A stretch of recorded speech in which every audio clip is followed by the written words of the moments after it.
because I've got my baby monitor here in case they voice reset. Well, we're live and we have our 1 thumbs up already.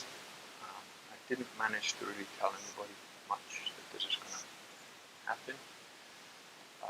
What I will do, because while we wait for a couple of people to turn up, what I will do is I'll go to I've been having a very long Ask Me Anything on Reddit with the gammas. I saw that. And I've got Rick here says, hi, Al Kurgan, good. We've got, there's a guy I actually wanted to, I hope he comes on. He's my new moderator. Baron von Blay, you didn't respond, so you didn't become mod right away. But there might be an influx of gammas. If so, don't worry, just hold your fire. If we need to ban them, I'll let you guys know. But let me just tell them.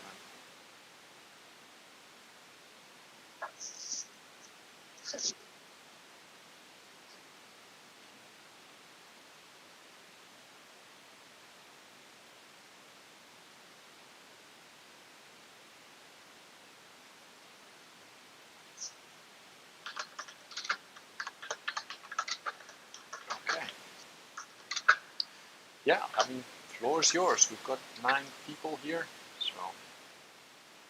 Oh, okay, wait, you're saying sound is very bad. Well, you do sound a bit tinny. Okay, tell you what. To work fine without the headphones is just... hi, perfect timing. Oh, we've got the High Priestess. I think she left in a bit of a huff yesterday when I had a gamma on the stream, but she might be back. Is the sound okay now? Can somebody tell us? Just because with the gamma, I had to use the headphones. You know, they're gammas. You have to do different things. Oh, my mic level might be low because I lowered it yesterday. How's that? Any better? Okay, you sound louder and clear to me. Pretty damn exciting. That's okay. Sound is much better. Good, perfect. Thank you for getting back to us, guys. I appreciate the. Yeah, you see, the sound is good when we have good, strong Catholic men talking. You put a gamma in, it just warbles the whole thing. But floor is basically going to be woolly rams. I might interject now and then, as I usually do. I'll try not to interrupt too much. Just a very brief intro.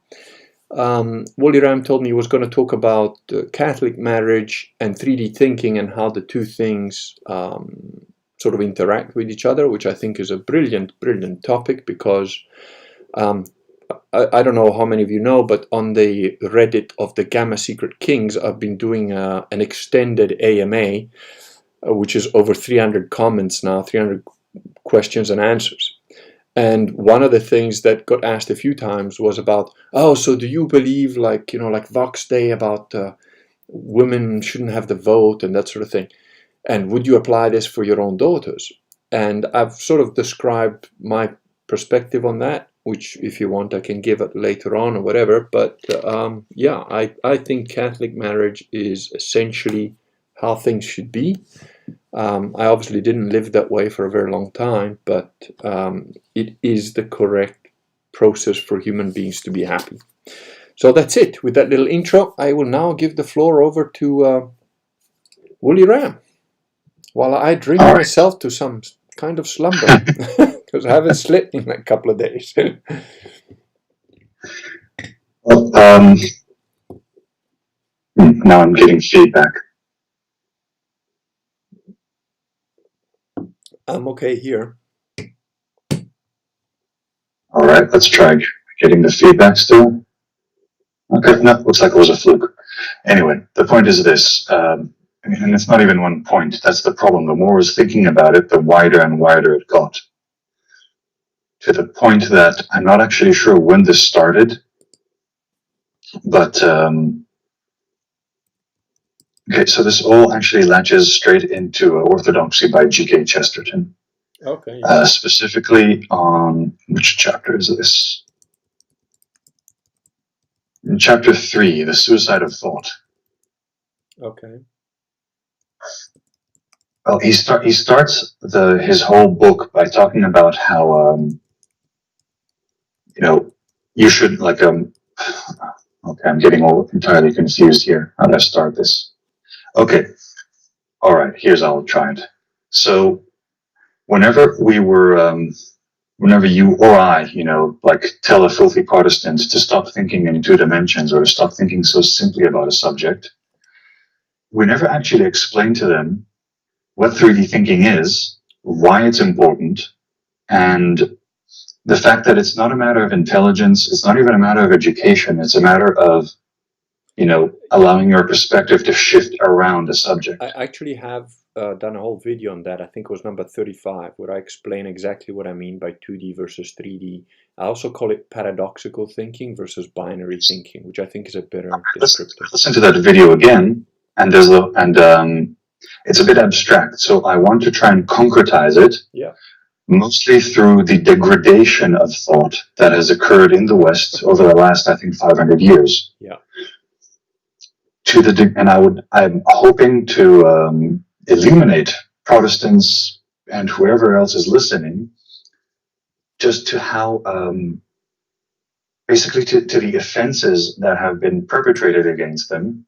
I mean, in my opinion, by the adversary. I'm pretty sure he's the author of this degradation of human capacity to think. You didn't pick 500 years as a random number, did you? Yeah, I mean, there just so happened to be a fat German monk at the time. Yeah. So let's start. I mean, we're all very familiar with the absolute madness that's happening nowadays. I mean, just to enumerate them, like, we are now at the state where people are doubting the existence of biological sex. Yep. People are doubting the capacity of language to communicate ideas and concepts. People are doubting the validity of math across cultures. I mean, I think they're also questioning, those who even bother to know the thing, but I think there has been a underhanded complete removal of the very idea that there is an objective reality. That very concept has been quietly disappeared. Yes. I mean, one of the most common examples of it is people speaking of my truth. I think I've explained to the chat before how I dealt with that, usually from journalists, and say, well, everyone has their own truth. And I said, no. If you give me 5 minutes, I will prove to you the existence of coffee tables by smashing your head in it repeatedly until you agree with me that coffee tables are... I've yet to meet a journalist that disagrees that coffee tables are a permanent factor of reality. Mysterious, but there you go. There's an Arab Aristotelian who was of the same opinion that he had like this very pithy remark, that people who doubt the validity of reality, should be whipped until they agree that being whipped is not the same as not being whipped. The Greeks were a smart people. Well, anyway, so let's this is like, if we're looking at a map, so this is where we are in abject insanity. So let's roll back, 50, 60 years back? Yeah. To, basically to the 60s. I would say maybe 62 years back, just to pick another random number. There's that, but I mean, these changes coincided with each other. Of course. And you basically have the, in this case, it's the Marxist Long March. I don't know if it begins or if this is the point where the Marxist Long March through the American institutions. I think it was started early on. That I forget the guy's name. The Russian ex-KGB guy who defected talked about that. And yes, yeah.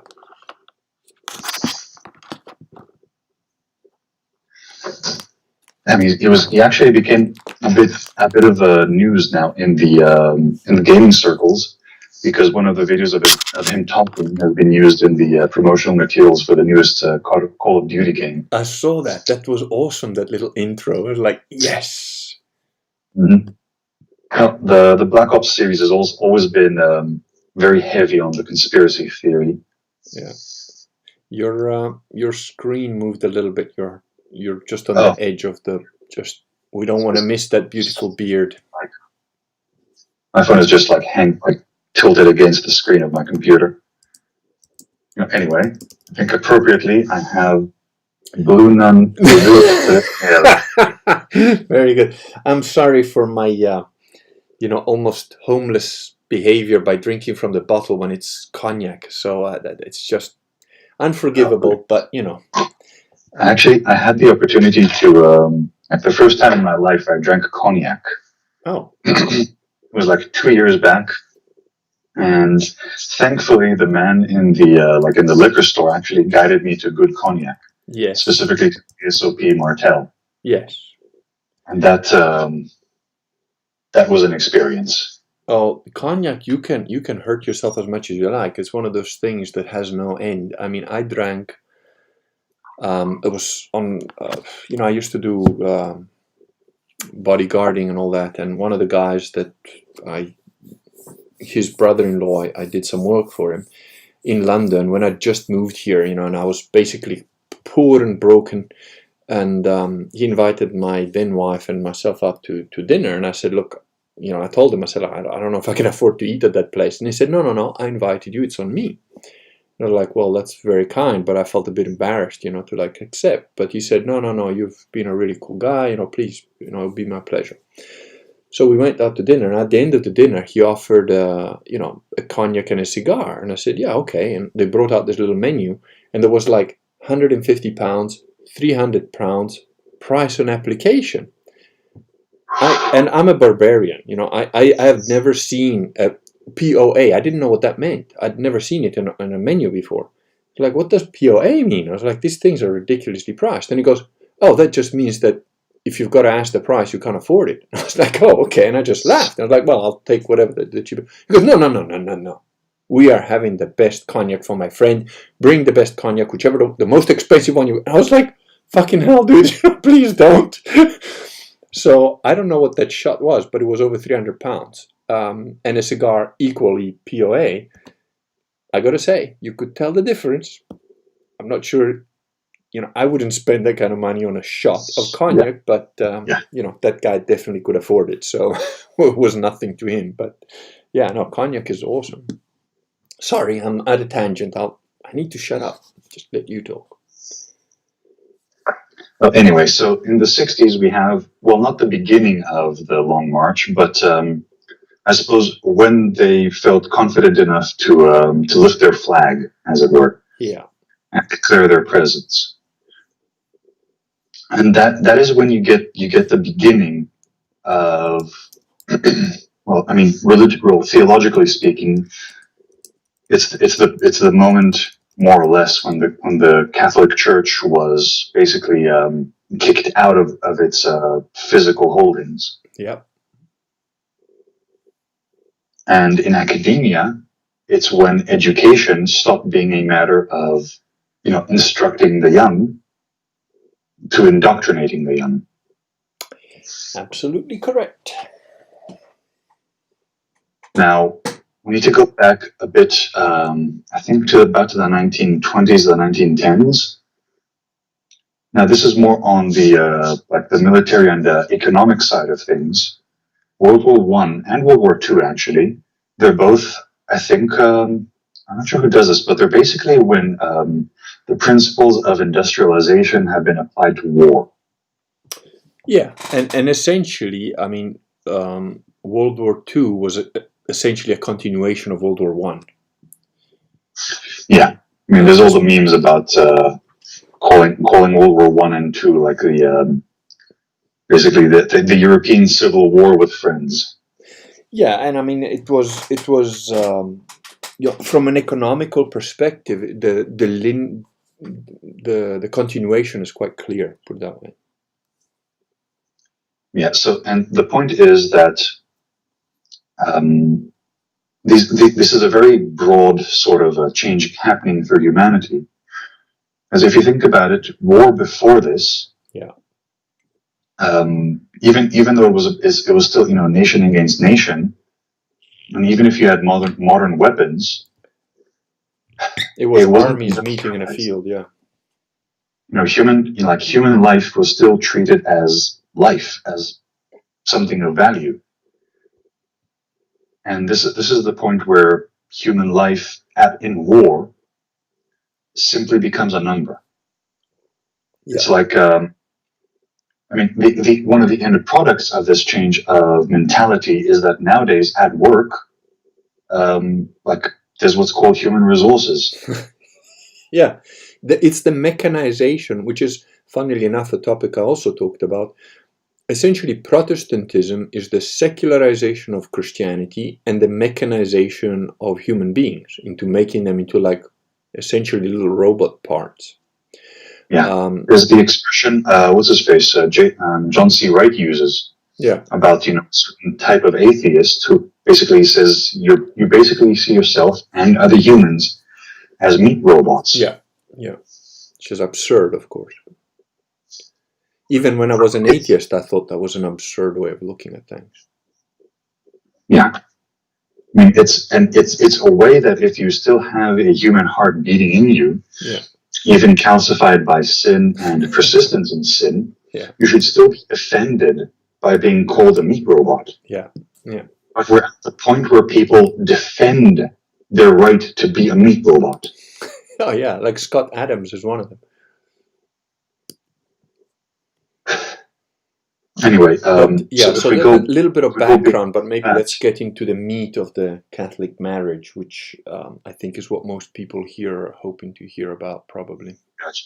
So I'll do this a little shorter than maybe we can expand after this. But the point is, before this, we have the actual Industrial Revolution, Yeah. which treated production and the producers as mere things, as mere parts of a machine. Absolutely. The Industrial Revolution was happened in a Protestant country, no coincidence there, and is been very effective in mechanizing human beings. When I, in 2016, worked for about a year in Italy and Kazakhstan, I was reminded rather abruptly and thankfully about the fact that in ex-Catholic countries like Italy, the human element is still very much considered, which is why Italy is a leader in things like design, furniture, clothing, because there's a little old man who literally does it by hand when it's a blue moon on a Tuesday and charges enough that he can live on that, and no one else in the world except the Japanese really tend to do that. But the Japanese often also copy. So the original traditional Japanese stuff is sort of a very elitist type of quality of things, like their swords, their fixed vases, and so on. Their tea ceremony, if you like. They still take the human time to do these things. Italy, that's why things don't work in the sense of timing. There was a question again. One of the AMAs was like, "Oh, do you think the Catholic countries are less efficient because your religion is a bit messed up?" And I was like, no, it's the opposite. The Catholic religion allows and takes into consideration and glorifies the individual human and the individual human perspective. One of the most basic examples, Yeah, wine. exactly. I think the two best places to get wine from are places that were heavily Catholic beforehand. Yeah. Specifically Italy and France. And again, the food, similarly. I mean, I'm not a huge fan of French food, but they certainly take their time to do what they do. I'm a big fan of French rural food. Their cuisine, yes. less so. Thank you. That's see, an educated man knows how to express himself better. But yeah, absolutely. So yeah, sorry, I keep interrupting, mate. It's a professional problem. Yeah, and okay. So the thing is, now if we wind back again, you have the 100 Years' Wars, you have the 30-Year Wars, you have the printing press, you have a whole bunch of events that basically they served to dehumanize, well, the connection between Christians and the printing press. As much as I am a fan, or you at least used to be a fan of books, Yeah, the press has dehumanized the process of teaching and passing information onwards. that's a very good point. I never thought about, but yeah, you're right. Yeah, so yeah, I would say it's got pros and cons, as it allowed people that would otherwise have never had the chance to learn certain things to learn those things, at least to a certain extent through books. And I used one of my own books, the Systema book, was written with that very intent in mind for people who did not have access to a trainer or somebody that is conversant with Systema. On the downside, you're right in that the traditional sort of apprenticeship or father to son type of stuff sort of falling by the wayside. Now, since people probably want us to put the gas on it, the reason I want to tie all of this into marriage is, okay, at least in part this. I mean, the future belongs to those who show up. Yep. And to show up to the future, whatever it is, Yeah. marriage. Now, the thing is, if you take all of these things that we've talked about up until now, and you consider, now you apply them to the degradations that have happened to the institution of marriage. So let's take things back to, actually, I mean, to the mere fact that in Catholicism, marriage is a sacrament. It's one of the seven. It is. Okay? Yeah, absolutely. Quite so. So while it's not equal to, it's in the company of baptism, holy vows. What is it? The one you give to the terminally ill. Yeah, it's like last ointments or whatever you call it, like Last rites. So, last rites. Yeah. well, there is a hierarchy. It's of the same type as becoming a priest, as being prepared for your death, Yeah. as being baptized. So it's the same, like it's like the same phylum, I think, if we'd be talking Yes. biology. Yeah. Well, I'll go one step further. In Mystici Corporis, Pope Pius XII expressly stated that Catholicism is, if you like, directed by the Pope and the bishops and the priests, but ultimately is created and really lived through and brought into full action, if you like, by husbands and wives, mothers and fathers. And furthermore states that in times of crisis, they mothers and fathers are often the so-called heroic saviors of Catholicism. The laymen are, rather than the clergy. It's quite an interesting point that he makes. Mystici Corporis is one of my favorite papal encyclicals. It's beautiful, and I suggest everybody reads it. It's online. It's available. All right. Anyway, well, not anyway. That's important. But the point is, so again, let's try and establish here what Catholic marriage is, which is going straight back to Genesis. And therefore a man shall leave his wife, and a woman shall leave her father, or however it's written, and they join together and become one flesh. Yeah. So now then, shooting forward into the Gospels, Christ himself says that, let no man dissolve what God has ordained to be whole. Indeed. So now let's think of a few of the, call it offshoots of this sort of thing. If you actually live in a society where the expectation of marriage is, with the exception of, annulments, which should only happen in 1 to 1,000 marriages, something like that, Annulments are very specific. Yeah, they can only happen if I don't know, you're like marrying your cousin without knowing that she was your cousin, that sort of thing. They're very rare occurrences. like some sort of deception or something that basically means that the vows at the moment they were given were invalid for whatever reason. That's the only thing that technically should allow for an annulment. Yeah.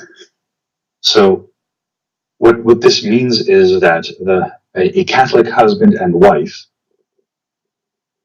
assuming that they are in a Catholic milieu, are in a sort of frame of mind, as it were, of utter unity. And of permanence until death. Yeah. It's me and you against the world, as it were. Yeah.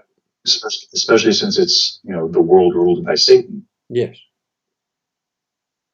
Now, to take the other look at it, to see the utter degradation that marriage has undergone nowadays, people are in a constant state of, at best case, what's called a serial monogamy, as in you're only seeing one man or one woman, but currently, like for this year, and then you'll split up and you'll be monogamous with the next guy or girl. I put that absolutely 100% at the feet of Protestantism. Essentially, this planet has become behest to a Protestant zeitgeist. And it's absolutely a completely 100% Protestant concept. In fact, the Catholic Church, despite having been infiltrated for 62 years by actual Satanists and Freemasons, is only now beginning to be able to encroach somewhat on the very concept of a Catholic marriage. And with, of course, Bergoglio, the vicar of pedophiles on earth, recently stating that civil unions between fags are okay, whatever. Yeah, well, another utterance from the mouth of the horse. Yeah. It's not the same. But anyway, now the thing I wanted to sort of also explain why celibacy is so essential for a truly Catholic society. And I don't mean just the celibacy of the religious. I also mean the celibacy of before marriage. Simply, for the simple call it mechanical reason that it basically means that the unitive aspect of sex is maintained only within the bounds of the sacrament. Yes. Because again, like what's I think in clean language it's called the marital embrace. Yeah. I think that is going to be a very, very hard concept for your average Protestant imbibed person, which might be listening right now or to the stream later, to grasp without thinking, oh, you're just like puritanical zealots. It's not about that at all. I can tell you from personal experience that the degradation that happens from having sex with multiple people or not respecting the, shall we say, holiness of the act of making love, which is quite a different thing from just having sex. It is absolutely degrades you as a human being, degrades your ability to perceive the divine, degrades your ability to experience a kind of beauty that you have to I had to reclaim as a ex-hedonist to a huge extent.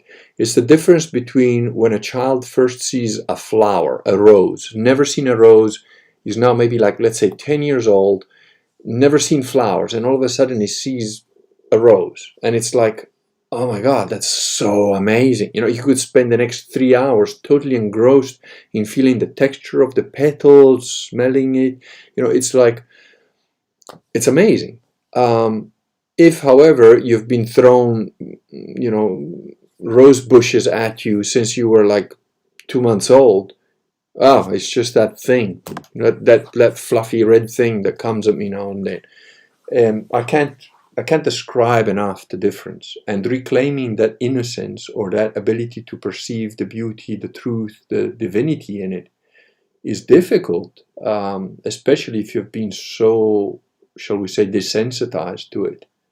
I've had to go a very long way around to get back to where I am. If you protect a child from that, and if you raise them properly, and if you're in a civilization that allows for that, they will meet and they will respect the initial contact and the initial courting and the initial process of getting married and so on, to an extent that when it does happen, it is a beautiful experience that they automatically would not want to breach.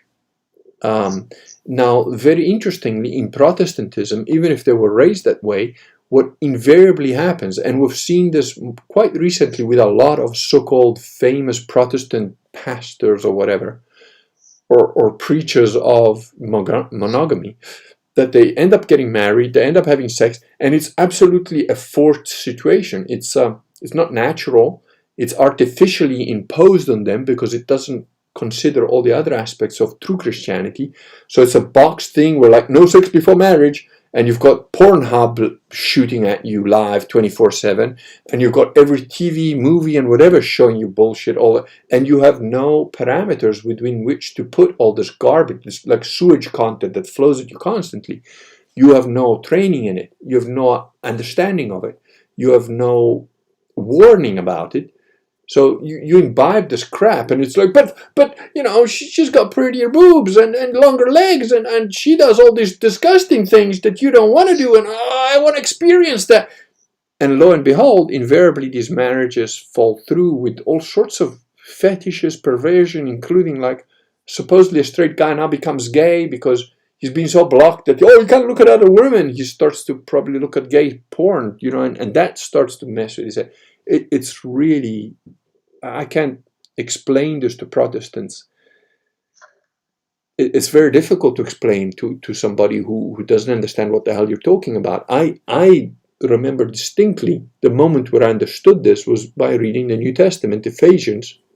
And when I grasped that concept, I was like, oh my God, this is beautiful. And I will never experience it because I'm light years away from that, So, and again, sorry I interrupted, but I hope it was a useful interjection there for once. Well, since I'm very much monastic. Pretty much. But anyway, the thing is, here's why monasticism proper is important. Why having celibate people in your society is essential. Because the whole point of the Christian life is to learn how to love God. That's the entire reason we're here. Yes. Now, one way of being trained in this love is marriage, where if you're the man, you are learning Christ's love for the church. You're learning sacrificial and self-abnegating love. Yeah. I think the term used is disinterested love. Not disinterested in as you're not interested in who you're loving. You're not interested in yourself. Yes. Your love is about yourself. Yes. It's a totally altruistic form of love. It's like, I care about this person more than I care about what happens to me. That's the whole point of a Christian marriage is for the man to love his woman to the degree that Christ loves the church. Indeed. And the whole point from the woman's side is to be as lovable as the church. That's the dynamic you're supposed to have in a marriage. Yeah. Which means, loyalty and purity and fecundity and, bringing souls to Christ. Yes. Because the point, again, this love makes, it has two purposes. One is union and the other is procreation. Indeed. So the whole point of this love, of any love, is to increase life. When you're talking about marriage, you're increasing life and love by making new life. Yeah, in fact, the the primary reason for marriage in Catholicism is the procreation of children. That is actually in Catechism. That is essentially its purpose. Now, there is also a purpose. For example, some people can't have children, biological reasons or whatever, and they are, of course, still not just allowed, but encouraged also to have marriage for companionship. And like you said, us against the world, there are still many benefits to derive from marriage, even if you, for whatever biological reason, cannot have children. So, yeah, the purpose of marriage is essentially procreation. And the raising of children together. That is the paramount reason for marriage. Right. Now, the other example of love we have is of the monastics and of the priests. Yeah. Who are also in training to love God, Yeah. but in very different ways. Yes. I pretty much think of, I'm not sure if priests are like battle medics or field captains. I'm not sure which one is a better description of what they do. I would say both. They're both. They're a special class. There are indeed, if you're going to use the army analogy, I would say, there's people like me that are the frontline shock troops. There's the average person, which is the villager you're trying to protect. And there's the battle priests, and there's different types of priests, mind you. The battle priests tend to be the priests of piety, and those guys, they share the front lines with the warrior class. They literally are there. The only exception being they don't carry a weapon. They bless and tend to the guys who get mangled in the meat grinder, and stand alongside them and get grounded into mincemeat themselves.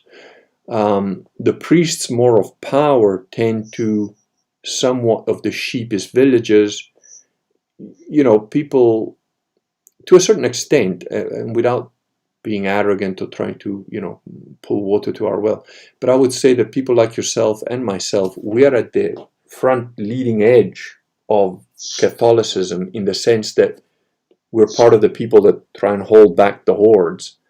The villagers and the priests of power, if you like, they're more about making the protected city-state or village or nation or whatever into a pleasant place to live and have beautiful structures and have nice working processes, the ability to have the sacraments easily, that sort of thing.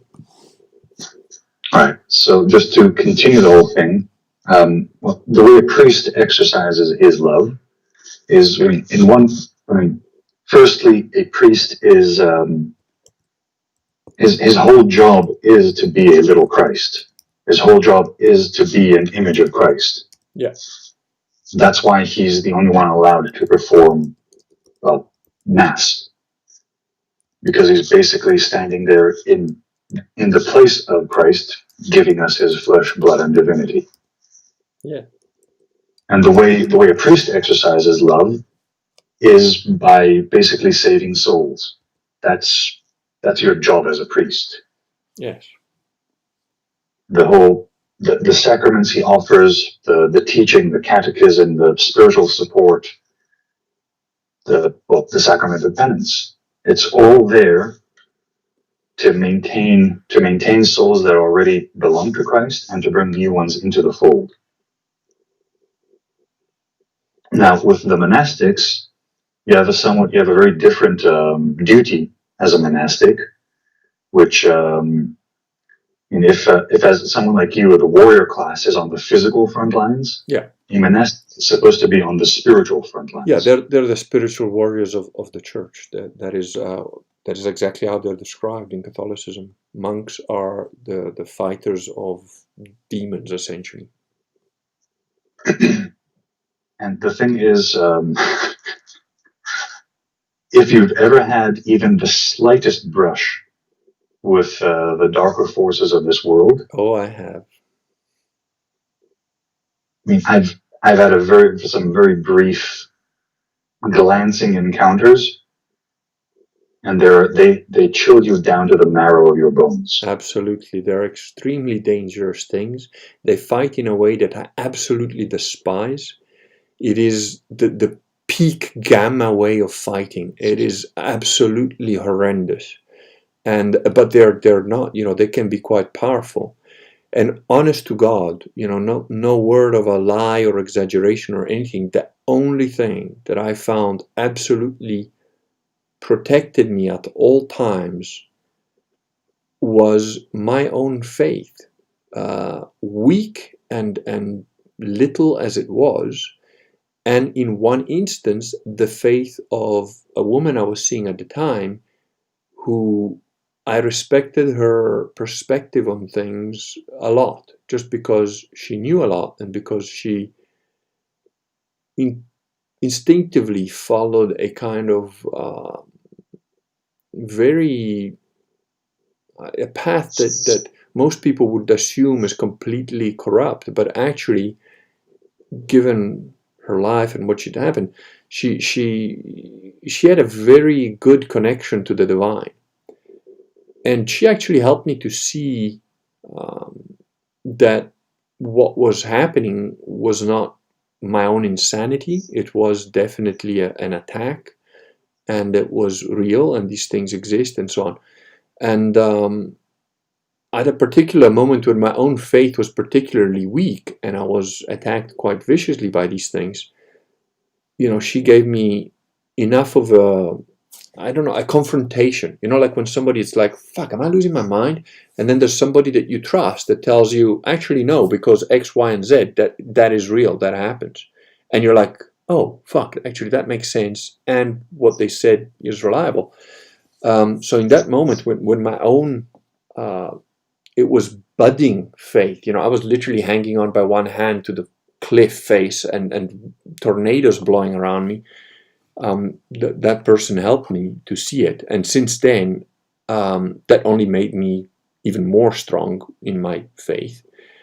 And since then, my personal aim with regard to my faith is to become an absolute, complete, full-on zealot without even the hint of an idea of a doubt.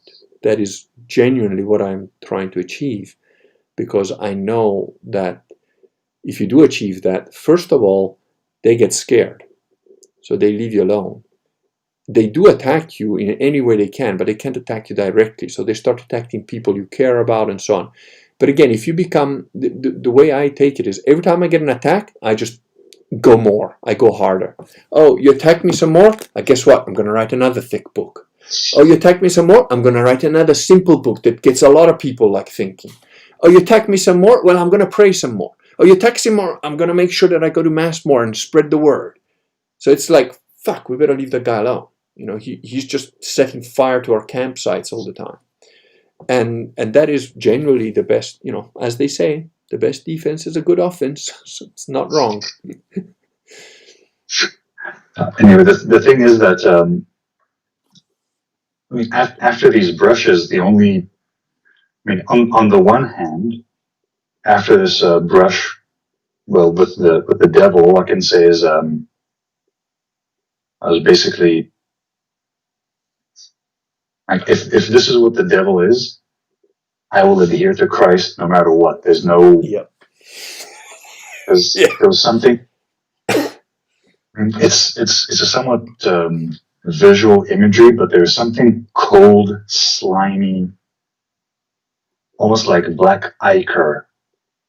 That was sort of like the mental image I was getting from this encounter. Yeah. And an absolute, unreasoning, unmitigated hatred of humans. Yes.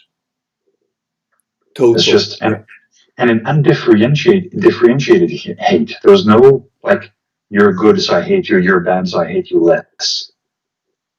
Utter hatred and contempt. That was just,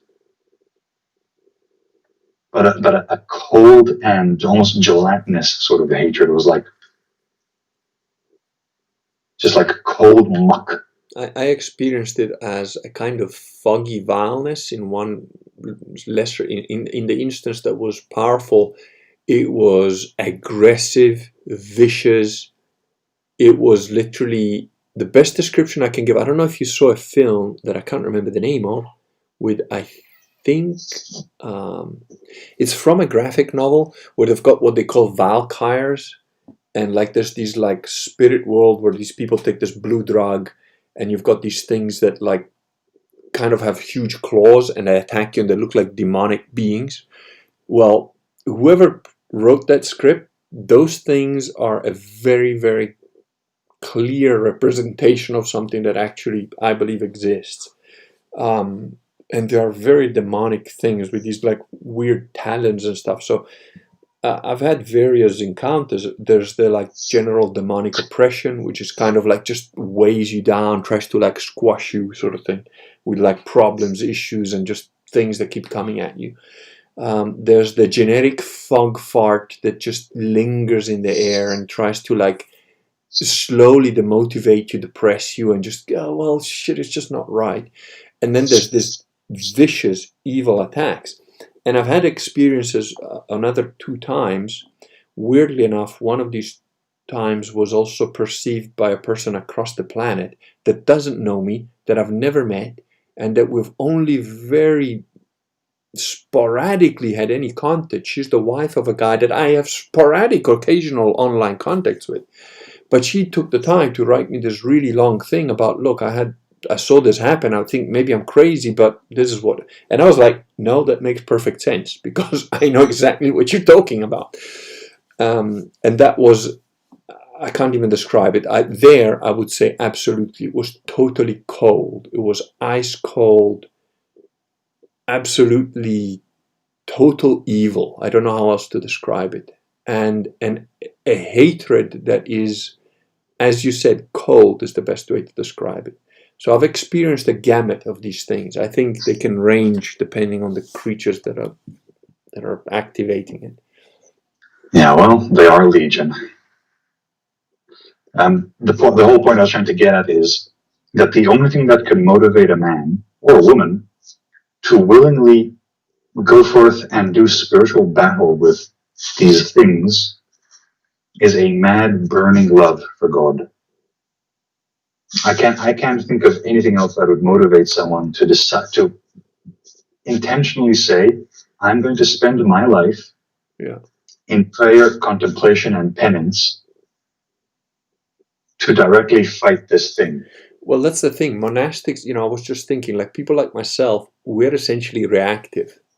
We're like, oh shit, you're attacking our village. Fuck you, I'm gonna fight you.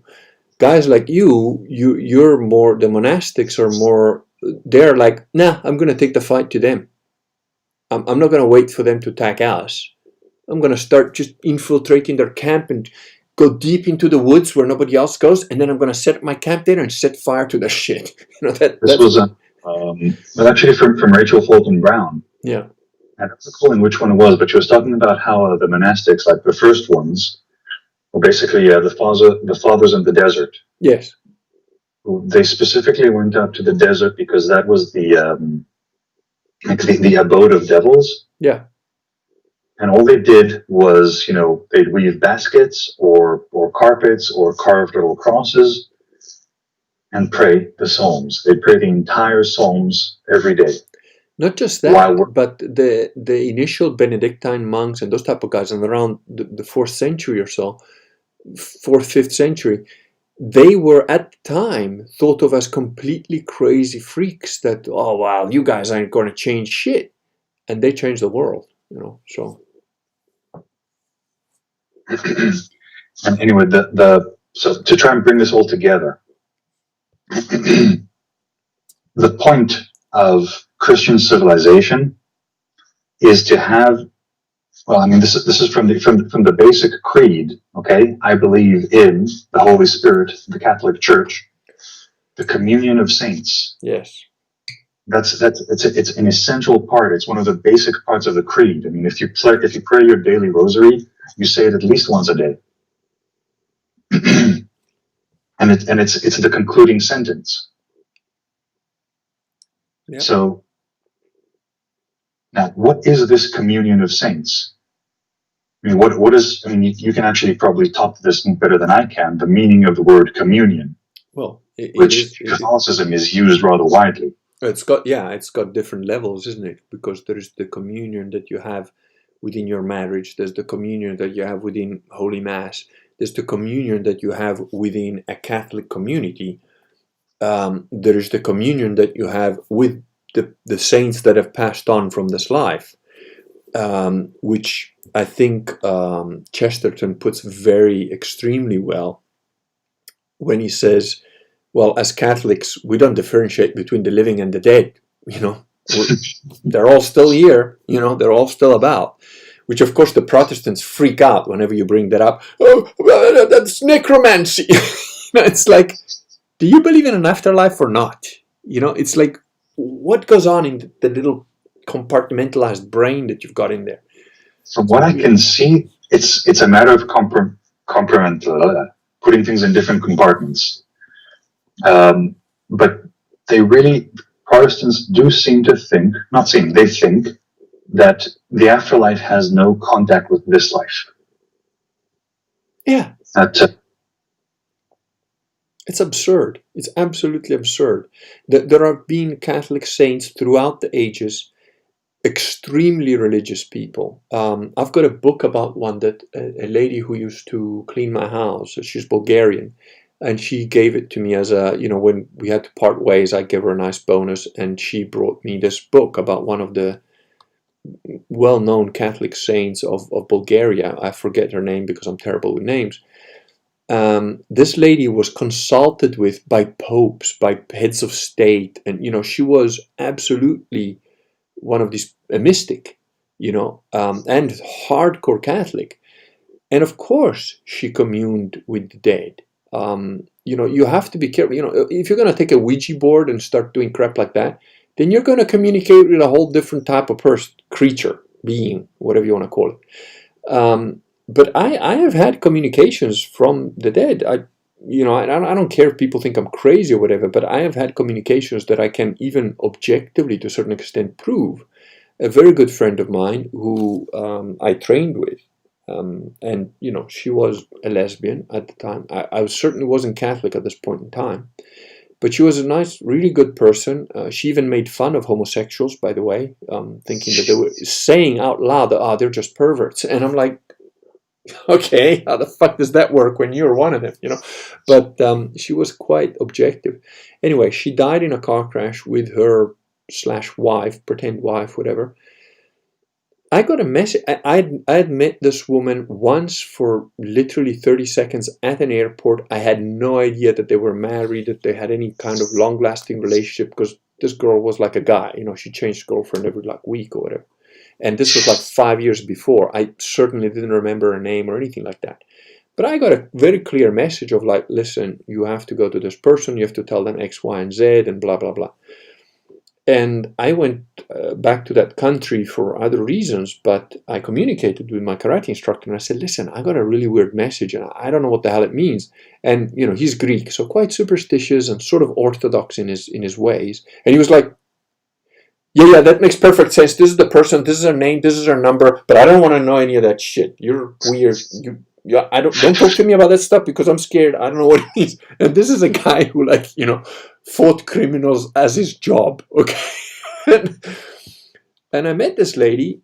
So I called her, I met this lady, and absolutely the message that I was given to give her made absolute sense to her and helped her incredibly.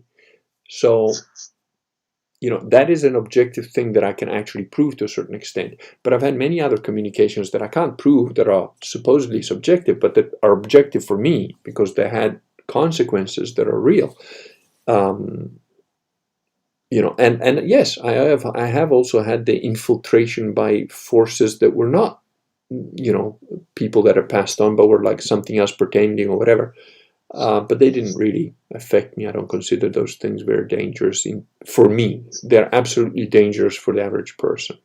I just happen to be built in a way that those particular things are not really a big deal. I sometimes wonder with these sort of stories if I'm just, very spiritually inert, because I've had very few experiences of any sort. You have to keep in mind, Wooly Ram, that I do absolutely believe that there is a relationship between physical exertion, like a zealot, in a clean way, and having these experiences. And you must know that I was an absolute fanatic with martial arts. I trained since I was a kid, literally since I could walk. And then I got into it more and more and more. And I had periods where I didn't train for a few years, but then I always went back to it. And each time I went back to it, I was more directed. One thing, funnily enough, that was made by two freaks, The Matrix. There is a statement that was made there that was saying, oh, the relationship, but keep in mind that they stole the idea of the Matrix from somebody who wrote a comic book. So it's not really theirs. But there's a statement that it says, oh, the reason that I used martial arts as a kind of a key thing in the Matrix is because it's the closest thing to divinity that you can achieve through the physical world. And interestingly enough, if you read Gorin no Sho, Book of Five Rings by Miyamoto Musashi, who killed a shitload of people, before he was 30, I think he amassed about 64, and towards the end of his life, he was involved in many battles. He became a Ronin several times. He was a master tactician / strategist, and he wrote in there that says strategy was one of the 10 divine things, one of the 10 holy things. And I can absolutely see that, because ultimately, the hierarchy of angels and so on has warriors in it. One of God's names, one of his names is Adonai Tzavaot, or in English, Lord of Hosts. There you go. It's one of God's names. So, there is an absolute relationship between that. And I have no doubt that in my particular case, my ability to start to see auras, which came up upon me spontaneously, was the result of extreme, constant, regular physical training in something that was, for me, clean, absolutely clean. There was no bad intent. Even when you got mangled, when you mangled somebody, when you wrestled, fought, it was pure. I can't describe it, but the relationship that I had with the people I trained with, some of them broke my nose. Some of them I don't think I ever broke somebody's nose on purpose. No, I tried to avoid that. But, there were injuries. But I only have love for those people, even at the moment where they were breaking my nose. It was a constant bettering of each other. Like the Japanese say, pushing each other up a mountain, because if you push and then I push, you go up, And it's, unless you have spent some time in like deep, regular, physical, it doesn't have to be martial arts, it could be creating an orchard or whatever. But one of the most holy people I've ever met, who had the ability to heal people with his hands, which I didn't believe at the time. I was in my late teens, early 20s, and I thought these people are talking absolute shit. I wrote about it on my blog somewhere. This guy was the gardener of a guy who is actually total scum. So it's almost like Yoda. Yoda was on that sick, dirty little planet. So he was like supposedly the good guy in a really evil place. So it balances out. And this guy was the gardener for a guy who's scum of the earth. And people had gone to him to have their children fixed. Like a little girl had an accident. She was run over by a car. They couldn't get her legs to work properly, no matter, she had like 10 operations. They took her to this guy. He put his hands on her and she could walk after that, instantly. And because of that, he had problems, because people called the cops on him. And in Italy, if you're not a licensed doctor, you can't practice medicine or heal people. And he was like, I'm not a doctor. I didn't prescribe any medicine. I just laid hands on them. And they're like, oh, well, you're kind of stealing the work of doctors. So he had problems because of that. I didn't believe it. I was absolutely in denial that this guy could do what he did. But I had a relationship with the people that employed him. And they told me this, and I was like, fuck off. I don't believe any of your nonsense. If I can't touch it, it doesn't exist. I had an injury on my hand from a stupid thing that I did. I hit a very solid door very hard, and I had a bump on my knuckle, which you can't see now, it's gone, but it was like a bump on the bump, if you know what I mean. And I'd been there for a year, and it wasn't going away. It was definitely there. It had been there. It was like the cartilage had been damaged and created kind of and it was painful whenever I punched anymore. So it was kind of just, and I thought, you know what, I'm going to fucking prove you wrong. I went out there, the guy was busy cutting some stuff. And I said, hi, they told me that you can, and he didn't even let me finish. He was like, yeah, what's the problem? I said, well, I've got this thing on my hand. He goes, take your jacket off. What the fuck does my jacket have to do with anything? I took my jacket off. I had like a leather jacket on.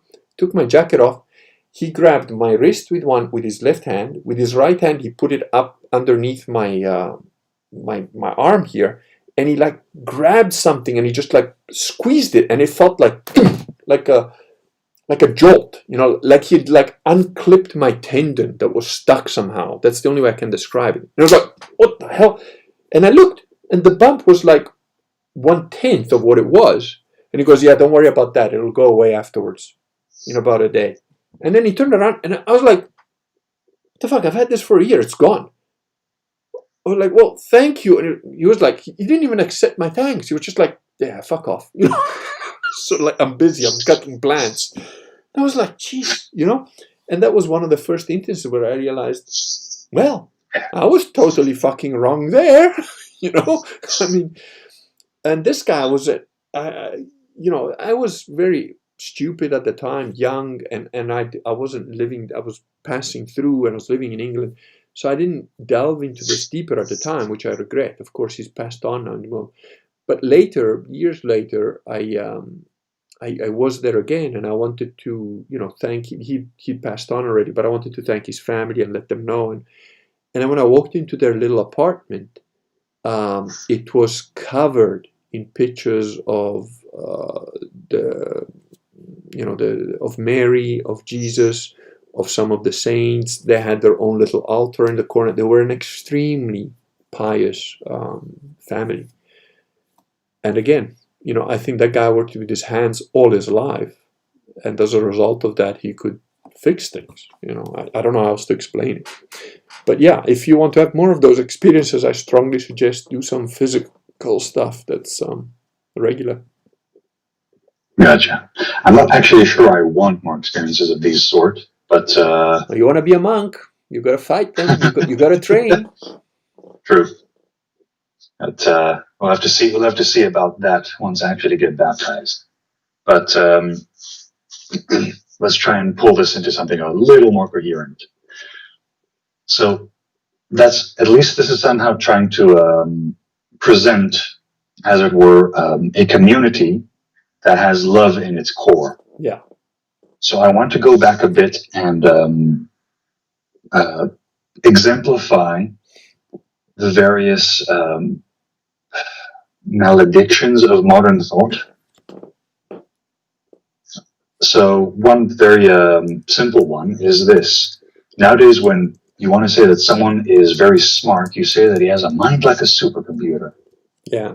Which, what do you think, if you give it a mode of thought, is so an idiotic way of talking about it. That's so wrong. Computers are dumber than, like, if you have one of those like inbred small like cocker spaniel dog types, the type that yip at everything that moves, that thing is smarter than a supercomputer. Absolutely, yeah, of course. The difference is that a supercomputer has been, how to put it, it can do one thing well. It can iterate between yes/no statements at the speed of tens of millions per second. Yeah. And then very smart humans overlay at least 4 levels of language above this iteration of yes/nos, so that we can get something usable out of this rapid binary iteration. Exactly. It's the ultimate binary brain, isn't it? Yeah. And here's the thing. We have been degraded into binary thinkers. We have been degraded into thinking that the solution to every problem can be reached by iterating between yes/no statements. It's funny you mentioned that, because in my very first book, and I was 26 at the time, The Face on Mars, so I'm not lying, you can prove this, I absolutely state exactly that people thinking A plus B equals C, but and they say, well, 1 plus 2 equals C, so C must be 3, but life is not like that. Life is X plus Y equals Z, and you don't know what X is, you don't know what Y is, and you don't know what Z is. So binary thinking just does not work. Or there was that little Novus Orkin on your blog, and so I think he was a sort of exemplar of binary thinking, Yeah. because he could not for the life of him, and I could see that he was trying to formulate an actual argument, but he could not like attribute to a single constant more than a single variable. Yeah. It's like, this can be either hot or it can be cold. You can't have a situation where part of it is hot and part of it is cold. Or warm. Yeah. Yeah. There's another thing. Yeah. And that's a rather call it a very like on the nose example. But if we take something a little more complex, you can think of the way corporations behave nowadays, and you will see, if you look at enough corporations, you will see this behavior across all of them, that they treat the product or service they're offering as undifferentiated widget number one. Yeah. You mentioned this last time as well. Yes. Yeah.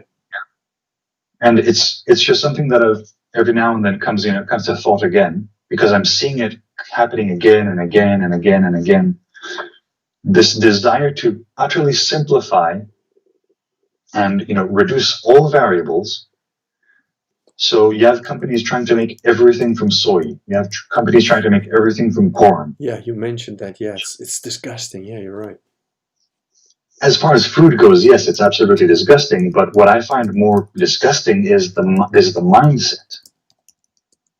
It's the mindset that you can make anything from anything. It's so twisted, isn't it? It's fundamentally wrong. But because we are in this industrialized sort of mindset where you have input and you have output and there's a process in the middle, that's the mindset that everyone is in. So this is one of the outcomes you get. Yeah, it is absolutely demonic. You're completely right about that. Yeah. Speaking of the demonic, think of the like the degradation of the human creature in general. So if you are, let's say, 600 years ago, you are, I don't know, Hans, okay? A farmer who lives, somewhere, between Bavaria and, you're in one of those areas, right? Your name is Hans, and you're 19 years old. Yeah. You're about to end your apprenticeship in, I don't know, making barrels, okay? Yeah. Which I think in the region is actually a rather honorable, used to be a very honorable profession. It was indeed, yeah. So when you are Hans in that point of human history, you're part of a family, you're part of a clan, you're part of a village. You probably know your baron by name. You know your priest by name. Yeah. You know your bishop by name. They all know you. They know your family. And your priest, who's probably like 50 years old by now, probably knows your father before you. You're part of an actual social web. And there's a whole interplay of, duties and obligations and rights and privileges that all interplay between everyone. And that's what the human creature was. You're I'm sorry to keep interrupting you, man. I actually want to add to what you're saying, not take away or distract from it, but I have noticed that so much with my kids recently, particularly my little son, because especially now since the little girl's been born as well the last few days, I've always had a very good relationship with him, but then when we had the COVID thing and I had stayed at home and therefore I had more time with him, I realized, fuck, going to work and not being there with my kids and my wife throughout the day is actually a completely fucked up, totally wrong, artificial bullshit situation that we've allowed to be imposed upon us. It's wrong. It is not meant to be that way. And my relationship with him is, my wife sometimes used to get upset because I'd know what he wants without, he wasn't even in the room. Like, oh, he's hungry. Can you give him some water? And she's like, well, I just offered it. So like, just give him some water. And he'd be like, oh. And, now he can he's got his own little language and whatever. But, I am now trying to make plans along the lines of how do I organize myself so that I am at home the whole time. And I am teaching my kids day to day how to live, what to do, aim small, miss small, son and daughters, that kind of thing. People that have seen the Mel Gibson film about the Patriot will understand what I'm talking about. But, so yeah, it's absolutely crucial that we're being mechanized and separated and disjointed. The whole COVID bullshit is about keeping you apart so that you don't get together and like do things, So yeah, sorry, I didn't mean to interrupt you again. I'm just confirming what you're saying.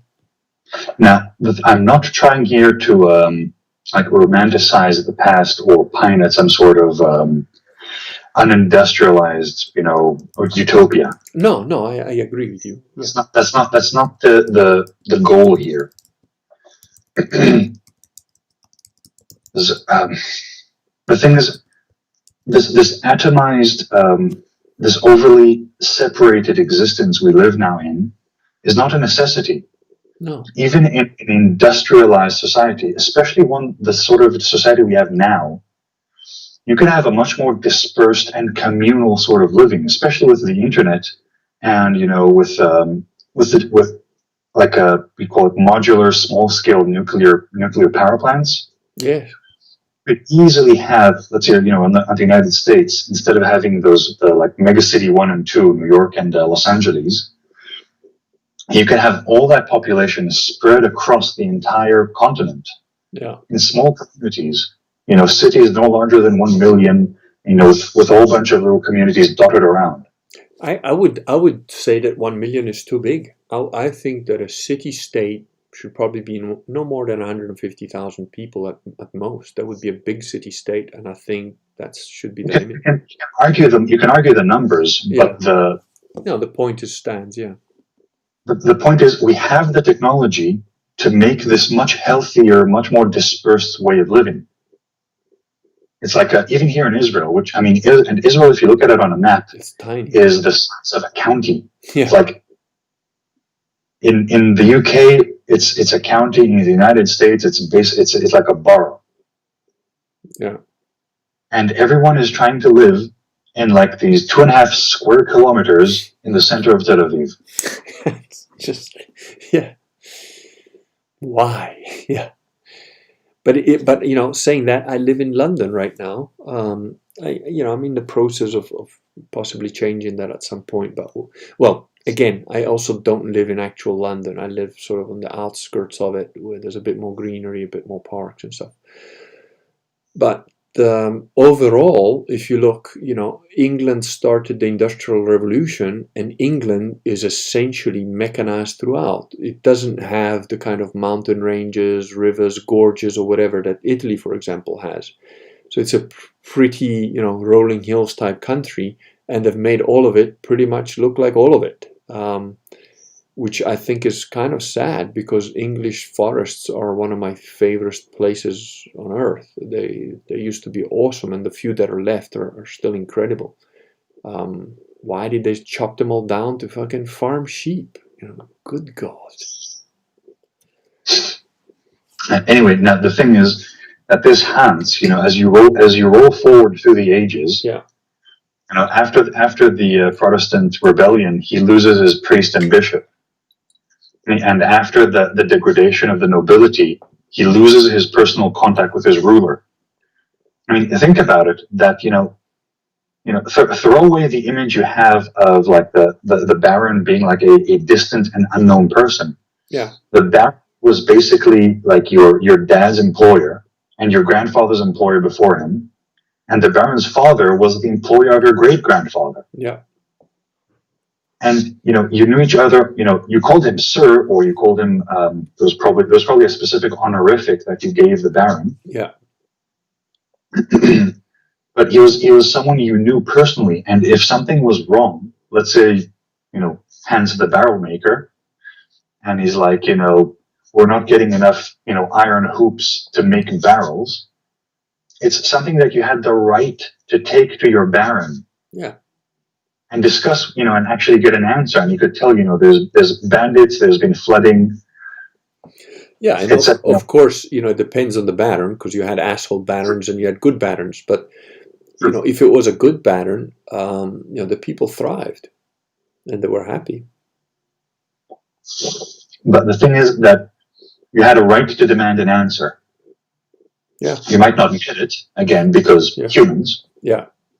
Nowadays, just as an example, here in Jerusalem, so a few years ago, we had that freak winter that, we had an actual snowstorm blizzard here.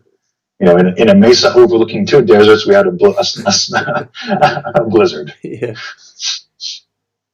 And it toppled a whole bunch of power lines. So, of course, there was no one to talk to. I mean, the electrical company came and fixed it, but there was no one to talk to. There was no one to ask. You knew this blizzard was coming 3 weeks in advance. Yeah. And no one came out and, chopped the branches of these old trees or did anything. And furthermore, since then, we're paying like higher premiums on our electrical bills to fund the repairs that should have been done beforehand. Yeah. It's like, and there's no one to talk to. I know, it's the same. Like try and deal with a mobile phone company that just charges you random money. Try and deal with that. Try and find a human that you can grab by the scruff of his neck and say, "What the fuck have you been doing?" And invariably, if you do get a guy that's like that, it's some poor employee that has got no authority, no power, no nothing. I had that happen a few times, and so what I did is I wrote a letter to all the heads of the whole of Vodafone, where I started off saying, once again, your service is reminiscent of explosive diarrhea.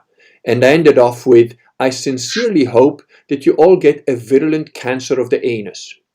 And in between, it was like pretty much the same tone. But I sent it to everybody. I named names. I told the people, who I spoke to and the person that had cut me off and why they'd done that. I actually got one of the general managers of like a region. It wasn't just, he was like one of the directors of a region of the whole of the UK, called me personally on my phone and saying, Mr. Filotto, we believe that you're a little upset with us. Because in the letter I said, and I'm going to charge you $400 a day for every day that my fucking phone is not doing what it's supposed to do, and I'm sending you the bill. Here's the first one, and you're going to keep getting one every day until I get paid and I get this sorted out. And the guy said, I read your letter, and I said, and I guess that this is being recorded, this conversation. He said, unfortunately, yes, so I can't properly express myself. And I said, yeah, because you kind of want to laugh, don't you, Mark? I know you want to laugh because you know who I wrote about in that letter, don't you? And so does everybody else that I sent it to, because I didn't just send it to one person, otherwise you'd bin it. I sent it to everyone. And you probably have it framed somewhere on your walls. And he was like, well, I can't comment on that, but and we can't give you that kind of money that you're asking, but we've got the latest phone that hasn't been delivered to anybody yet. Can we send you one and, call it quits? And I was like, yeah, why don't you? But that took like, a month to sort out. And I had to resort to that level of. Yep. Oh, it's one of the reasons I have a prepaid plan. Just go to a place, I give him a bunch of cash. Yeah. And I get unlimited calls and a whole lot of internet for the month. It's a lot simpler. Yeah. Yeah. But just to continue with the degradation of Hans. So at this point, post after the 100 Years' War. So what is that? 18 something? No, that'd be more like 17 something. Sorry, which one? The 100-Year Wars.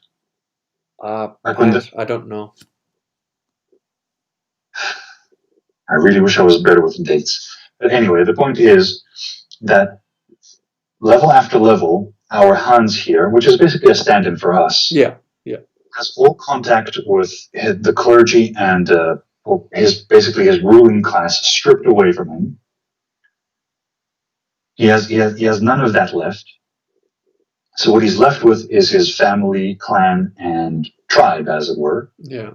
So at least he still has natural connections left. And that's when the Industrial Revolution hits. And suddenly Hans the barrel maker is entirely unnecessary. Yeah. Absolutely. Yeah. Yeah. Now, the whole. Now, let's continue this. Let's keep moving forward with this. Oh, David Perkins says 1400. That's when the 100-Year War was. All right, so I'm probably thinking of a different set of wars. There was a set of wars that was happening throughout Europe because of the Reformation, because Catholics and Protestants just couldn't get together, just couldn't get along. Oh, so Horst Mumbler says 100 Years War was 1337 to 1453, so that was before. So I have my history is completely off here. Yeah. Anyway, now pushing forward into the modern era, Hans is no longer a barrel maker. He is, at best, he's a repairman. Yeah. And he's trying, to work. And let's say it's in the United States, and here comes the Great Recession. Yeah. And why did this Great Recession happen? Grabblers. Well, grabblers who basically took money and just, basically adulterated the currency to such a degree that it was no longer usable. Yeah. Of course, there's other elements to the whole thing. Just excuse me a second. I hear one of the children cry. Just carry on. I'm going to absent myself for a second.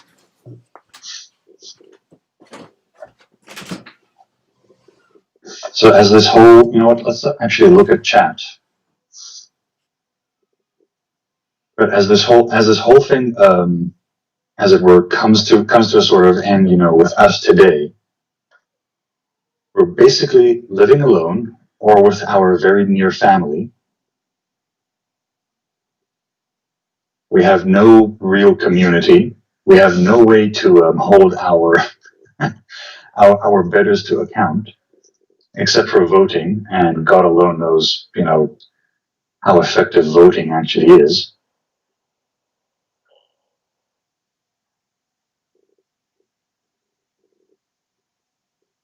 Huh.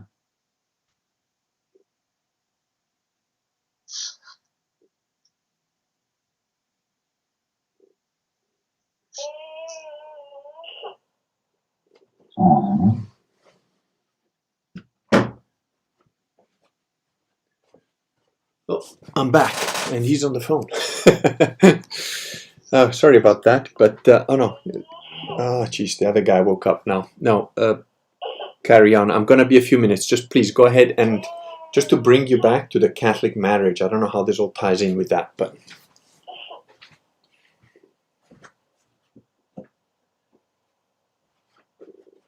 No, but go ahead. Just carry on. I'm just looking at the chat here. Oh, cool.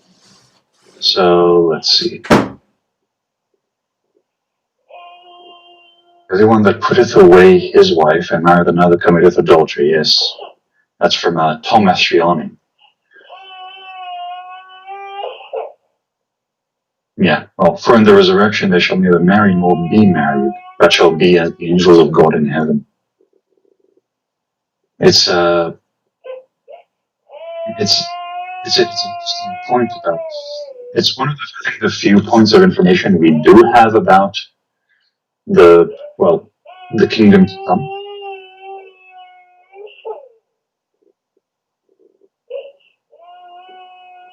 I suppose you understand it as to mean that, well, I suppose once we're done with the actual training in love, well, without the need for something like for marriage.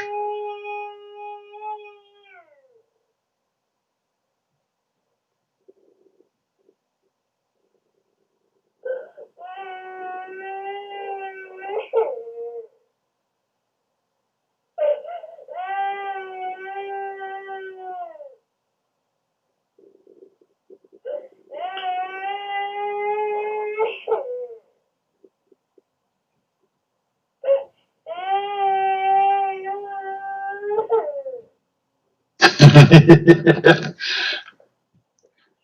there, Clovis. I hope you're still with us.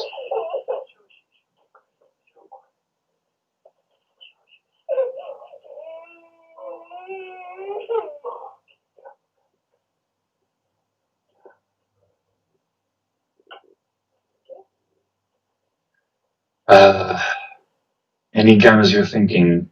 So you're saying life is like the TV show Supernatural? Yes, and the terrible gay slash fiction is, well, sadly, part of reality.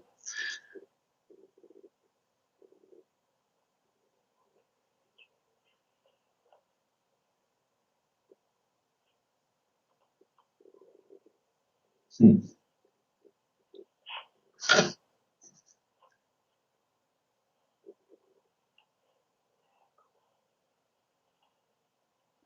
David Perkins, I wonder if the connection between physicality and spiritual stuff explains the combat effectiveness of the Knights Templar.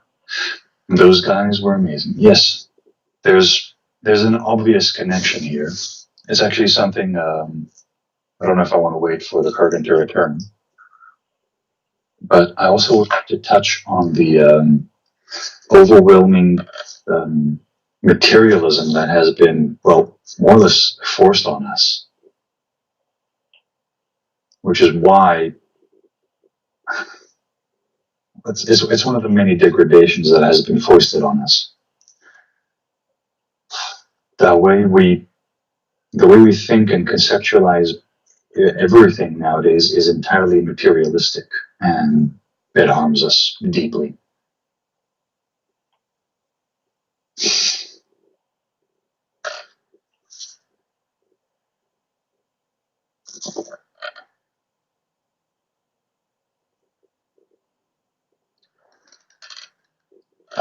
Zeno's dart. I've heard Gödel's incompleteness theorem bandied about quite a bit. I've never looked at it myself, so I can't give any real answer to that question.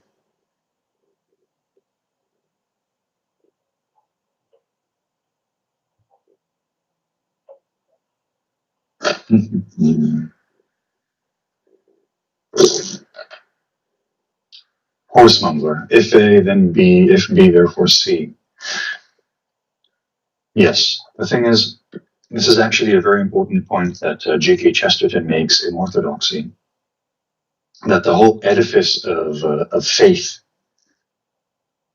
and, well, faith and even superstitious practices are in some way there to defend human reason from, well, the ravages of our fallen nature. Because our fallen nature is so powerful, reason is very fragile. Because our reason is subject to, well, I think the word is concupiscence, our tendency towards sin. So, if, as an example, you have a very slothful nature, it means that you won't properly follow through logical chains. In any other overwhelming, natural inclination means that you will subordinate reason to one of your, well, evil tendencies. So the counterbalance that the church came up with is, of course, the spiritual combat, the refinement of your virtues and the suppression of your vices, so that reason can actually reign supreme over your daily behavior. Now, we don't mean reason as cold, calculated deduction. We mean the actual reasoned application of your knowledge to a situation, which is entirely human and organic. And in the few times you actually manage to apply them to a situation, you will find that they give you very good solutions.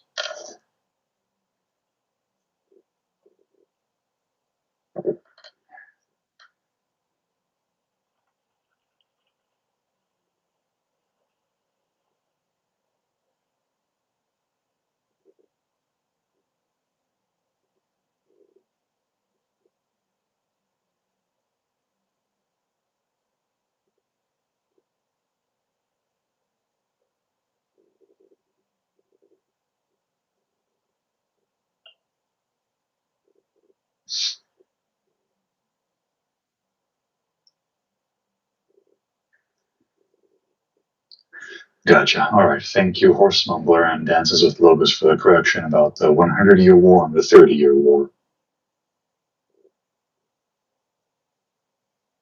Second gen warfare is that'll be LS16 Heinz. Second gen warfare, is that mechanized? Is that like industrial warfare, or is that just pre-mechanized warfare, like Napoleonic warfare?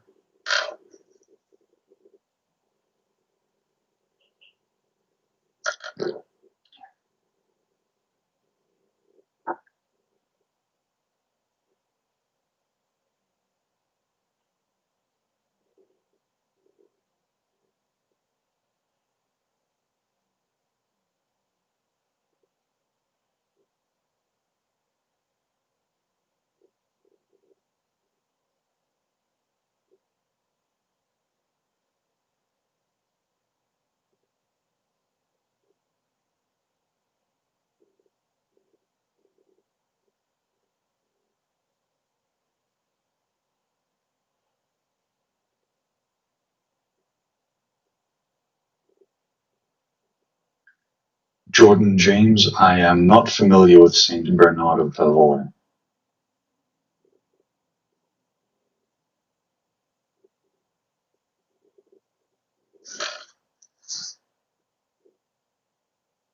My spiritual reading is limited to the actual Gospels and some of the spiritual combat, which, in all honesty, I think I'm ready to actually deal with.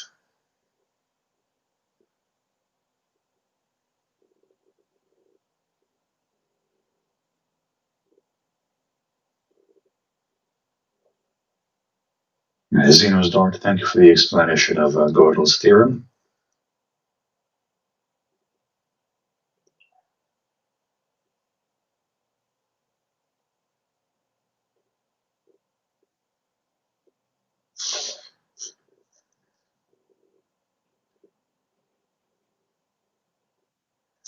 All right, so there was actually something I did want to touch on. So let's start at this point. The overwhelmingly materialistic way that we think nowadays. So I'd say that one. Oh, welcome back. Done. Like a true barbarian, he just eats and falls back asleep.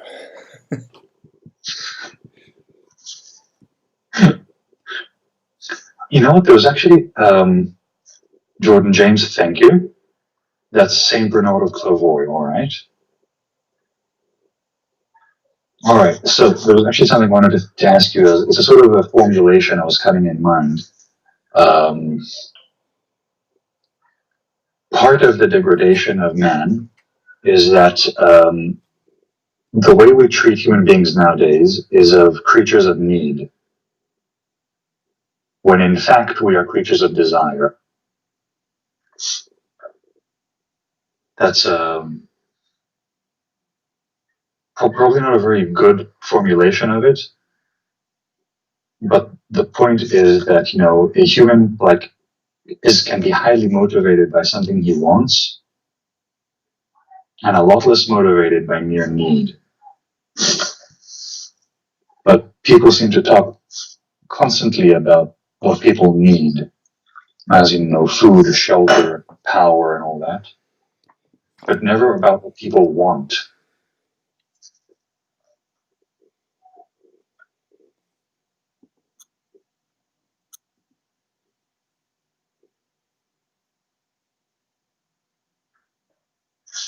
All right. Hey, Kurgan, you still here with us? Yeah, I'm here. I'm just listening to what you were saying because I didn't know how far you'd gone, about the Catholic marriage bit and how that applies. It's a sort of half-formed thought. Well, what I wanted to mention about Catholic marriage and 3D thinking, now that we're only 1 hour and 34 minutes in, to put it in a nutshell, was I was asked some of the stuff on the AMA I'm doing on the Gamma Secret Kings Reddit, which is a true hive of gammas. But I have to say, they've respected the rules of engagement. They've banned one of their own for being disrespectful. So I got to give them credit. They have stuck to what they've agreed so far. One of the questions was, do you agree with Vox Day's ideas about women's suffrage and not being allowed to vote and so on? Do you agree that marriage is consent and so on? To which I responded, and I wanted to be a bit more detailed, but there's like 300 questions there or whatever, so I'm just firing my answers as best I can when I can between feeding kids and trying to sleep occasionally and so on. And I absolutely believe that the Catholic way of marriage is the best for my daughters and my son and so on. But there needs to be a bit of an explanation as to what I think that is, because most people haven't got a clue what it is. So, in terms of women's suffrage, or rather, let's take the marriage equals consent, which, the gammas tend to use that as Vox Day is pro-marital rape, It's just kind of like stupid, but the whole point again of marriage equal consent, and it's again an absolutely biblical concept, again in Ephesians, which says, I think it's in Ephesians, I'm not the best memory for Bible verses or whatever, but it clearly states your body does not belong to you. Your body belongs to your husband, and your husband's body belongs to the wife. So your wife has absolutely every right to say, well, I want some, get on with it, and vice versa.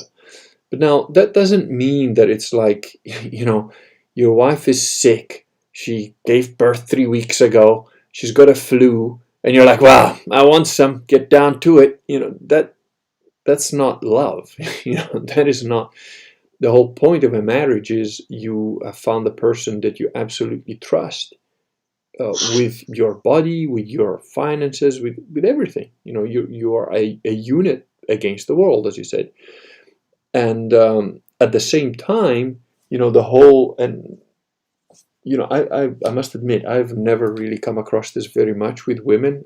I've had 1 or 2 attempts in my hedonistic days where you get the woman that is, the way I describe it is, tries to use sex as a weapon or as a tool to like manipulate you and sort of say, if you want me to have sex with you, then you should. And it's like, no, get the fuck out, leave.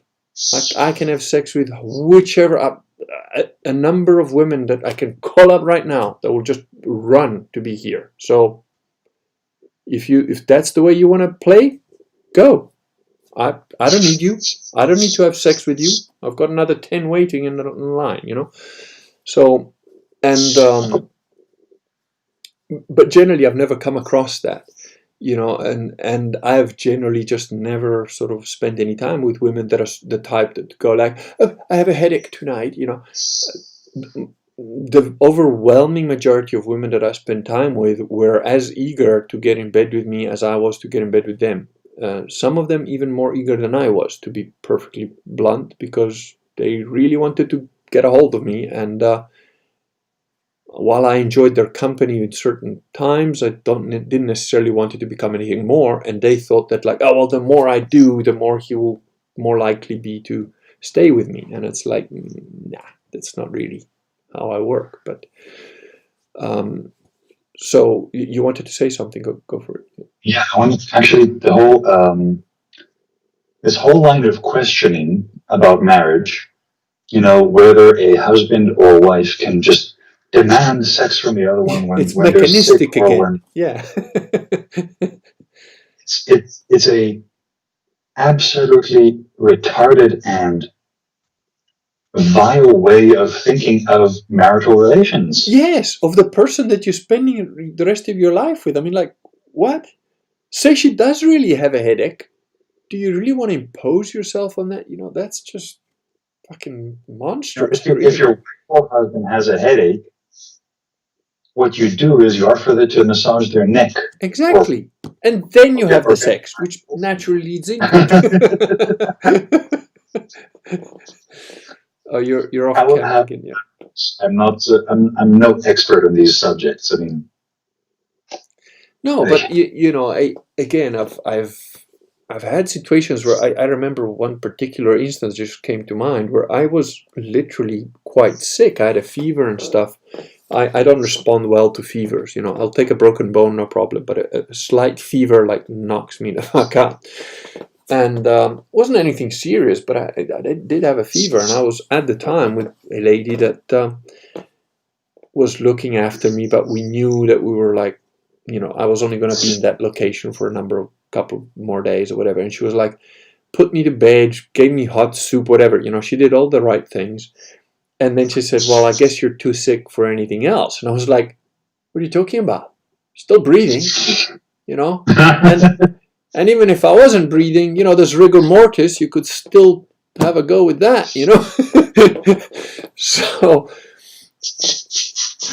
you know, it was like, well, I'm still alive, I can still do something, you know, it's not, but yeah, you know, the whole point is like, yeah, I think the Protestant understanding of your body belongs to the other person is literally like a sex slave type thing, you know, which is like, that's where the binary thinking comes from. Well, if your body belongs to me, I want you to, like, you know, dig the garden up, you know. It's like, fuck, that's not the intent, you know. It's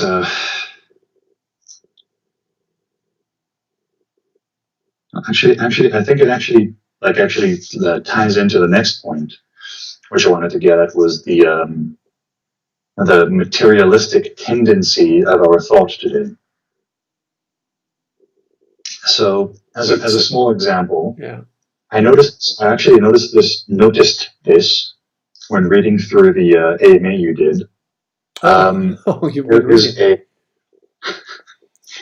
There's a disrespect for non-physical work.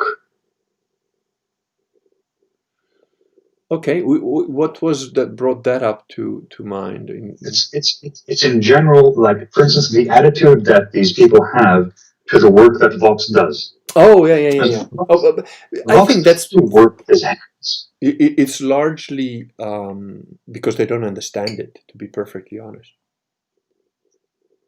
There's that, but the whole thing is, it's also something I've noticed in a wider context, that there are a lot of people who will mock someone who does mental work and is trying to monetize it. Mm. It's also, nowadays, there's the proliferation, yes, of software piracy. Oh yeah. Now, this is actually, it's a sort of a side point. Piracy is a sin, and I honestly think it's a grave sin, because it's akin to it's theft. No, it's worse than theft. When you steal something, you take something physical from someone else and deprive them of it. Yeah. In piracy, you copy something without permission. And the thing is, when you perform piracy, you are basically doing, it's like how do you call it, adultery of the mind. Yeah, but you're actually removing the whole ability. So, like, if you steal a grain of corn, you can still plant more corn and sell more corn. If you copy the corn and distribute it freely, then you, like, fuck this whole life, really. The thing is, most software that gets pirated belongs to these massive conglomerates. Yeah. So the damage you do to them is irrelevant. Right. They're basically demonic entities in any case. The thing I'm thinking of is the damage you do to yourself when you engage in piracy, because you're activating your envy, your entitlement, your greed. It's a sin that's entirely mental, and it degrades your relationship to ownership and to money and to. Oh yeah. It's a mental sin, and that's what makes it worse. Have you been reading Lysander Spooner? He has a whole book on that. No, I haven't. Oh, Lysander Spooner is one of my favorite thinkers. He wrote on natural law, or the science of justice, which is 8 pages if you print it in A4, and it's all the politics and all the law that an honest man needs. Honestly, brilliant. But he wrote long works on copyrights and so on. Yeah. Anyway, just to continue the whole point of the materialism we live under now. So piracy was one point. The way that those gammas were like disrespecting like quote mental work is another aspect of it. Yeah. But there's also the whole.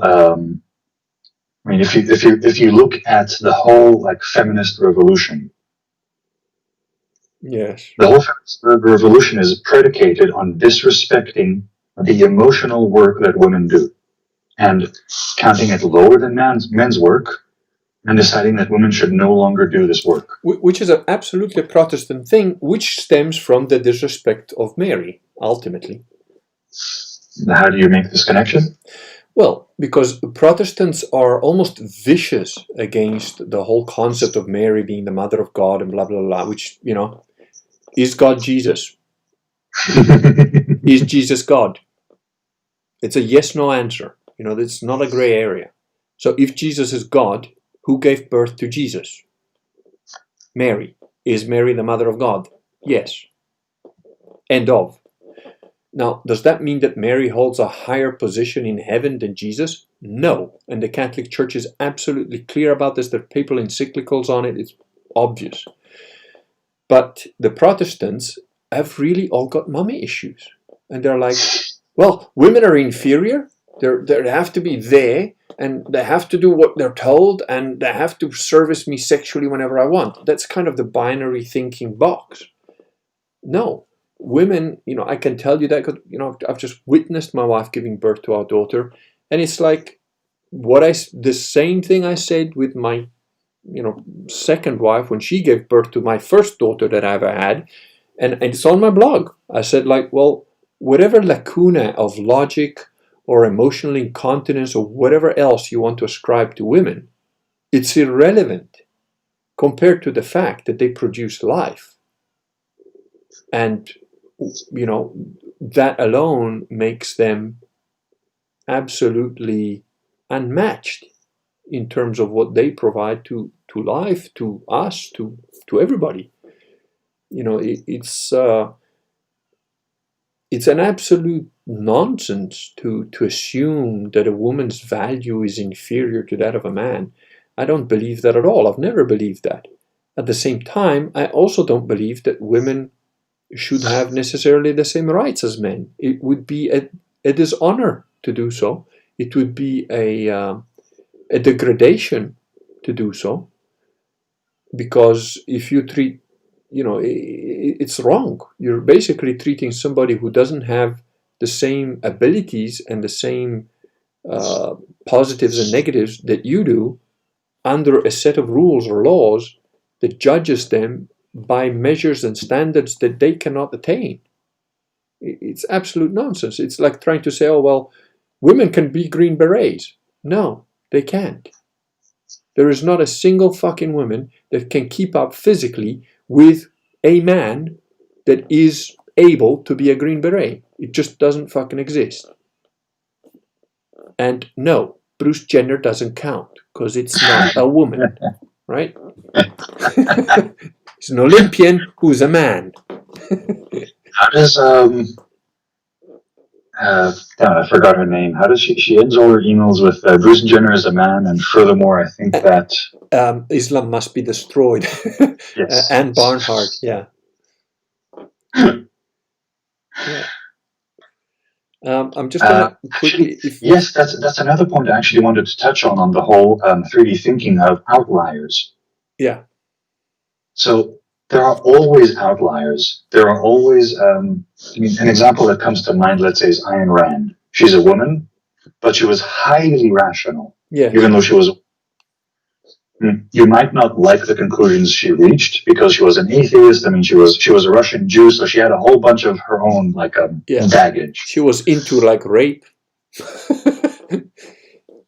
She was a woman, so she was a very strong-willed woman, so she wanted strong-willed men. It's not exactly a big mystery. Yeah, but she was kind of into rape. She kind of wanted to be raped into submission, sort of thing. That's the only way she got off, I think. If you read her works, it's in every book she's written. It's like fucking obvious, really. Yeah, but here's the thing, and you have, you have women like Queen Elizabeth. You have women like what is it, Isabel and Ferdinand from Spain. Was it Spain or Portugal? Queen Victoria, Spain. Yeah. Like Isabel and Ferdinand. Spain. That was Spain. That's Spain. Yeah. I mean, you have throughout history a bunch of women who are exceptions to the rule. Yeah. Joan of And Arc. Joan of Arc, I mean, she was basically a peasant girl who was telling nobles and knights to shape up, Yeah. stand straight and do their job. Yeah, exactly. Yeah. I mean, if you have read like a few snippets of the transcripts of her trial, They're awesome. She's like got more balls than everybody that was in those fucking in France, I think. there's also this. I don't know if it's hers or like the Holy Spirit, but there's an understated level of humor. It's just a very, very delicate line of humor. It's absolutely brilliant. Yeah, I agree with you 100%. Anyway, also another example. This is something that I've actually encountered from Orthodox who are trying to use it as a sort of attack against Catholicism. That the popes gave certain Orthodox uniates the right to practice their own non-Latin mass. Yes, they did. So the thing is, they sort of take this like an outlier, this exception. They take it as a sort of general rule. Yeah. It's like the inability to conceptualize a outlier, or even something as simple as the sovereign giving a subject a special privilege. Yes. It's the concept doesn't exist. It just doesn't somehow doesn't mesh into their worldview. And again, that's why I keep coming back more and more, and I appreciate more and more. And incidentally, I'm dealing with this for like worldly reasons in some stuff to do with Italy and whatever. But more and more, I appreciate the wisdom, the intelligence, the depth, the absolute incredibly obvious better system of law, of Roman law, where compared to Anglo-Saxon law. Because Roman law is a set of principles and then you adjust them according to the individual case. There's no such thing as case law. The guy that gets 10 years for murder, the next guy might get 2 years. The next guy might get a medal. Because it depends. What do you mean by murder exactly? Oh, well, the guy killed your child and you chopped him up into little pieces and ground him into stuff and you fed him to his own relatives. Yeah, we got nothing against you killing him, but feeding him as hamburger to his own relatives, that was kind of stepping over the line, you kind of have to do a little bit of jail for that. The guy who killed a random stranger for no reason, well, you get to be hung. So that's and the drunkard who beat to death his someone who was also just as drunk. Yeah. He gets 10 years, and through that 10 years, he needs to be he's under supervision and has to show that he's improving. Well, also, he might do some hard labor, which brings me back to the physical exercise on a regular basis makes you better, and it really does. It's actually something I've noticed, which is very odd. But on the mornings, well, I mean, for me it's night because I work night shifts. But generally, what I do when I wake up is I wake up, stretch, and work out.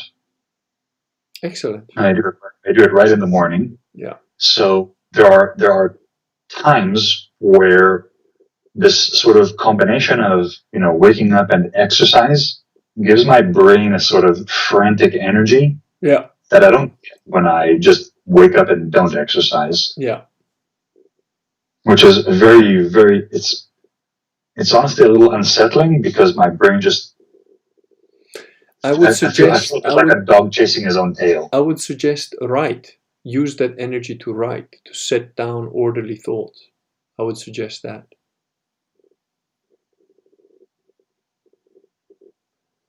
If you don't mind, I want to sort of address there's a bunch of interesting questions and stuff. If you don't mind, can we just have a quick look at that? I need to get the wine out.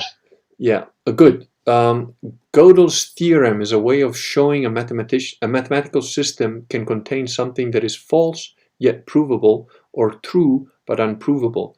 I take it as a way of reminding us of the limit of understanding. That's from Zeno's Dart. I'm not familiar with Gödel's theorem.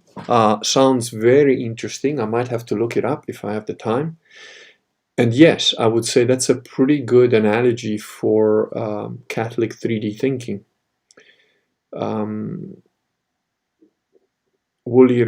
Jordan James asked Wooly Ram if he had read much of St. Bernard of Clairvaux. I don't know if he's answered that.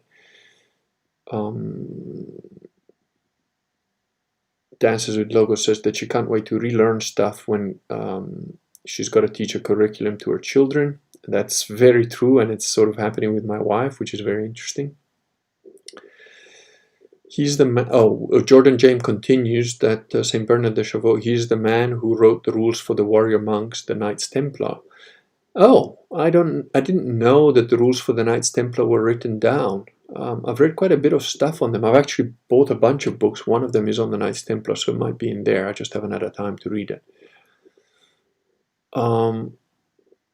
Django Reloaded, which I recognize you from the AMA, appreciating the conversation. Good stuff. A Salty Raider is asking about what brand of publisher D-Lo is going to go for teaching her kids.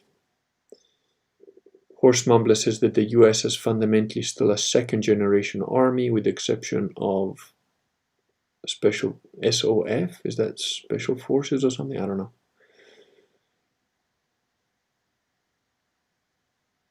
Okay, just some generic talks among yourselves. People minding their own kids, good.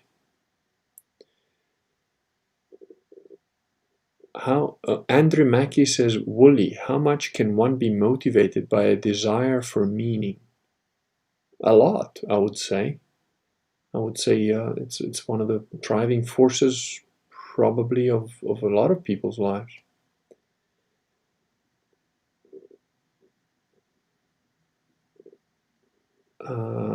Only a gamma perv will be so ignorant of male and female. David Perkins says that only a gamma pervert would be so ignorant of male and female relations to fall for the marital rape nonsense. I can't disagree with you at all. I'd say you got that nail hit right on the head. Jordan James says, she may have the flu, but a man still needs his sandwiches. Well, you know, that's why there is such a thing as man flu. We are debilitated when we have the flu, but women just march on. Dances with Logos, who, by the way, is a woman, married, has 2 kids, happily married, I have to say, I believe. And she says, ha ha ha, imagine thinking marital rape is a thing. I call it surprise. And then she says, lol, joke inappropriate. No, it's not inappropriate, it's funny. That's exactly right. Zenos Dart says that Protestants look at medieval torture rooms with all the wrong ideas. I am so impressed by Zenos Dart. He's such a young man and he's so clever with it. You know, I really like him. And he said earlier that he would happily be my Systema punching bag. That could actually be interesting. I don't know where you live, but once I settle down a little bit more, I'll definitely. You've got an open invite to come and train. Dancers with Logo says, and it comes from mostly gammas or people who don't work, period. I think she's referring to your statement that the gammas don't appreciate mind work, if you want to call it that. Horse Mumbler says, oh, by the way, Horse Mumbler is my new moderator. So he has got the two-handed sword of banning. We don't use hammers because they're splashy and we don't want to get any gamma ichor on us. Two-handed weapons. But actually, I personally think, that a two-handed sword is a bit too finicky. You need to maintain proper edge alignment. You need to maintain, the proper dominant hand over the weaker hand. I know you don't watch a lot of shows, but have you seen the series The Witcher?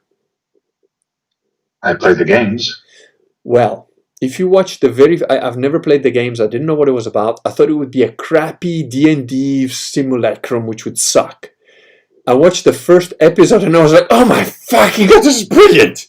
Because of the sword fighting and how the guy uses the sword in that whole thing. Here's the thing. So I actually watched the series not very attentively because I don't like movies and television. But the thing is that as far as character work goes, Yeah. not Mark Hamill, I forget the name of the actor, but he actually, as it were, stepped into the boots of Geralt of Rivia. Yeah. He's the sort of actor that goes whole hog and just puts the character on, as it were, which is something I can respect. Yeah. Even See, I don't know the game, so I can't comment on that. But he does a brilliant job. I think he's a very good actor in that respect.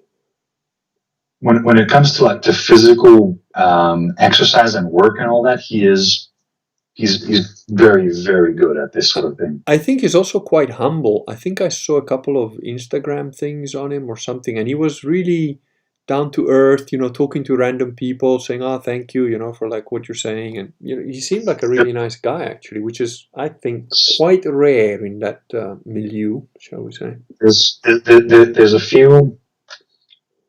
There's like a few Hollywood stars who I really hope didn't take the ticket. Yeah.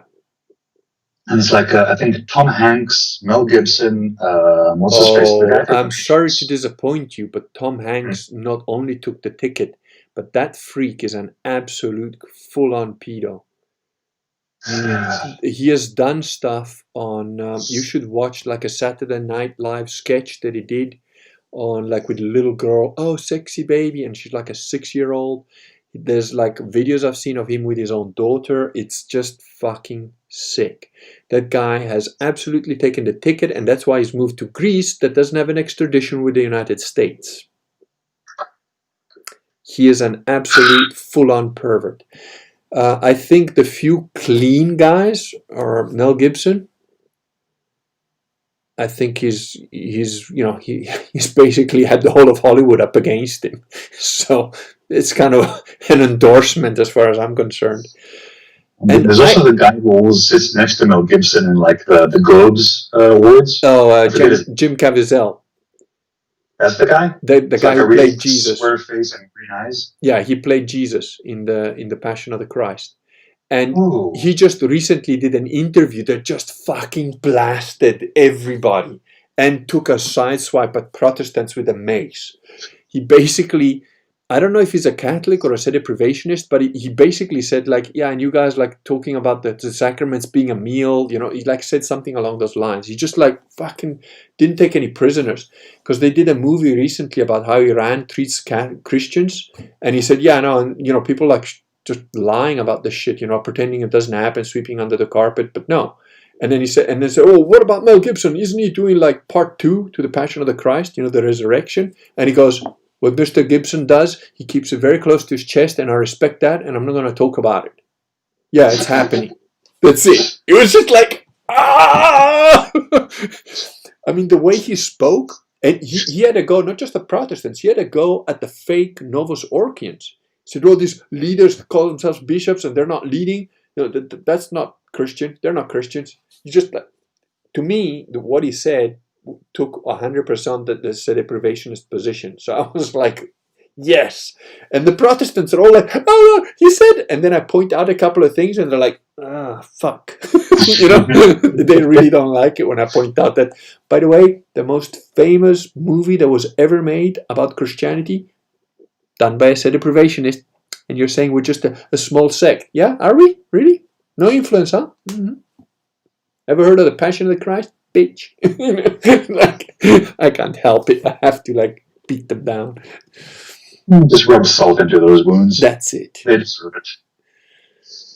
Let me just carry on quickly with just to catch up, because I want to respect my immortals here. A Horse Mumbler says, if I write something, I own the exclusive right to claim authorship, but does my creation of it give me the right to say you can't duplicate that pattern using your own property without paying me? I don't know what you mean by duplicate that pattern. You mean if you use the whole thing as you wrote it? I think, yeah, it should give you that right. If you mean duplicate similar thing or derivative works, I'm okay with derivative works, although I also believe that the author has the right to say that derivative work sucks, or that derivative work is really good and I'm glad they did it, you know. I think derivative work should happen without much of a problem, but that's just me. On the other end of Xenostart again, on the other end of the binary, some Protestants think that they have to serve their women only and be led by her, receiving nothing in return. Either way, they don't value the woman accurately. No, it's a perversion. Dances with Logos says not all prots. I believe her husband is not yet a Catholic. There's always outliers, even noble pagans, right? Yeah, there is. That's absolutely true. That doesn't mean that you're saved outside of the church, though, High Priestess. Oh, that's okay. We have to come back to this. Yeah. No salvation outside the church. Yeah. We have to come back to this on the whole 3D thinking. But yeah, let me just capture a few more of them. There's not many left, I think. Xenostart says, I saw a video of a female Marine who couldn't even pass the US Army physical fitness test. Definitely not Green Beret material. Septextura says, which country has the best Catholic women? I don't know, because I haven't visited all of them, but Catholic women in general are pretty cool. Whether they're Italian or Brazilian or, you know, there's a lot of cultural influence, of course, so I would tend to trust an Italian more than I would a Colombian. Sort of general point of view. Yeah. Like sensible mothers who have 3+ children in general are pretty awesome people. Yeah, absolutely true. Oh, Dances with Logos says, my husband said he wouldn't care about women getting to become Marines if they didn't lower the standards. Exactly. They can't become Marines if they don't lower the standards. It's just physically impossible. You might as well ask a monkey to fly. You know, it doesn't work. Horse Mumbler says, that would be to say that having my work on your device gives me a degree of ownership right to your physical property unless you buy that right back from me. What? I don't understand what you're saying, Horse Mumbler. It's sort of it's one of the arguments against digital piracy, because the thing is to maintain the pattern of the digital good. It requires my device and my power, which I'm paying for. But the thing is, when you're paying for a digital good, you are not paying for the pattern. You are paying for the thought, time, and effort the author put into making this pattern. Yeah. The fact that your device is the one maintaining the pattern is not germane to the issue. Yeah, I thought that was obvious. That's why I didn't understand what he was saying. Again, it's part of the materialistic quagmire that we live in nowadays. Yeah, exactly that. Xenostart continues. This is really interesting, actually. Xenostart is interesting. He says, yeah, Gödel's theorem was a direct rebuttal to that idiot Bertrand Russell's attempt to systemize all of mathematics. By idiot, I do mean liar / I think Satanist. That's interesting. Oh, we have our resident Muslim, which we hope to make a Catholic yet. Shaka Mambutu says, great stream, guys. Thank God you guys actually support the correct methodology of relationships. And in your particular culture, my friend, and religion, I think it's way twisted. So, yeah, I'm glad you appreciate it. Unfortunately, gay nada is pretty bad in trying to form relationships. Complete Satanist country. I don't know what gay nada is, but... Canada, maybe? Oh, yes, Canada, that's right. Yeah, he loves living in Canada. He mentioned that. As I said before, you know, Canada is the concentration of all homosexuality, and it became Trudeau. It's your prime minister is the essence of gayness. So when Mike Trudeau dies and goes to hell, is like the overall level of gayness in the world will subside? Pretty much. Although I gotta say, Canada does have some very pretty strippers. That's all I know about Canada. And some of the most hardcore Russian Sistema operators live there. That's all I can say. That's what I know about Canada. And it's too fucking cold to live there, by the way. Reckon and such besides the game. Okay. Oh, Horse Mumbler was saying that the special forces are the only ones in the U.S. Army or U.S. military that are not like second generation warfare, basically. David Perkins says the Western longsword is the best designed weapon ever. I beg to differ, because I do believe that the katana, or actually the tachi, the longer one, is probably a more versatile and better made weapon. Really? Even though it's only one-edged? It is only one-edged, but it's extremely flexible, it's quick, it's light. My father actually has a proper, real, original katana, which are almost impossible to get because Japan doesn't allow the export of them anymore. It's one of the few things that I told him, Dad, when you eventually drop dead, I only want two things. Your 460 and the katana. Everything else, I don't give a shit which crows peck at your body and own, and money and whatever. I don't care about any of that. But those two things I want. I'm your firstborn son. I claim ownership. No, the katana is an amazing weapon. I personally want, I'm a big guy, so I want one of those like two-handed, like oak handle maces. Oh, with a flamed hand. yeah. Well, a cleric in Dungeons and Dragons should only use a mace, as I'm sure you know. A two-handed one. Yeah. I gotta say though, the two-handed sort of 7-foot swords that some of the Germans used and whatever, I was surprised when picking one up how well balanced they are. They are extremely easier to use than I thought just from looking at them. I thought, man, that's too big to swing around. They're like 2 kilos or so, no? Some of those things were more than that. They're like 7 pounds. Flamberge, I think they're called. Sorry? I think they're called the flamberge, no? Yeah, I'm not sure of the name. There's various different names, I think, but yeah. You probably like this channel on YouTube. It's called Skalagrim. I think he's like a Danish guy who moved to Canada, and he does a whole bunch of. He's a HEMA practitioner, historical European martial arts. Oh, okay. So he actually reads and practices the stuff you see in historical European sword fighting manuscripts. I gotta say, I've got some of those manuscripts because I used to be a fencer, and the guy who trained me told me, if you keep training in 4 years, you're going to the Olympics. And then I moved to South Africa, where the only fencing they know is to keep cattle in. But yeah, I would say that my preferred weapon, although I don't know if you were to compare them, which would be better, but my personal preference would be the rapier. And I would probably prefer, if I had to have a duel, I would be rapier and dagger. Fuck it, that would be the thing I would go for, it's an old Italian way of fighting, by the way. Like in the offhand, you want a dagger or a sword breaker? No, in the offhand, I'd rather take a dagger. Which, by the way, certain daggers were also sword breakers, depending on how they were built. Yeah, you can serrate one edge. Yeah. No, it wasn't even that. They used the guard to break the yeah, if you have those elaborate, like basket hilts. Yeah. No, the guard of the dagger. I mean, the basket hilts were essentially to protect your hand from being speared by the other guy's sword.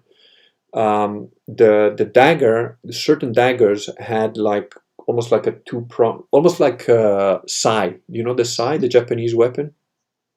Like a kind of Europeanized version of that, which kind of like a V sort of hilt thing, which could trap the other guy's sword, and you could either bend it, break it, or just move it out the way while you skewer him with your sword, type of thing.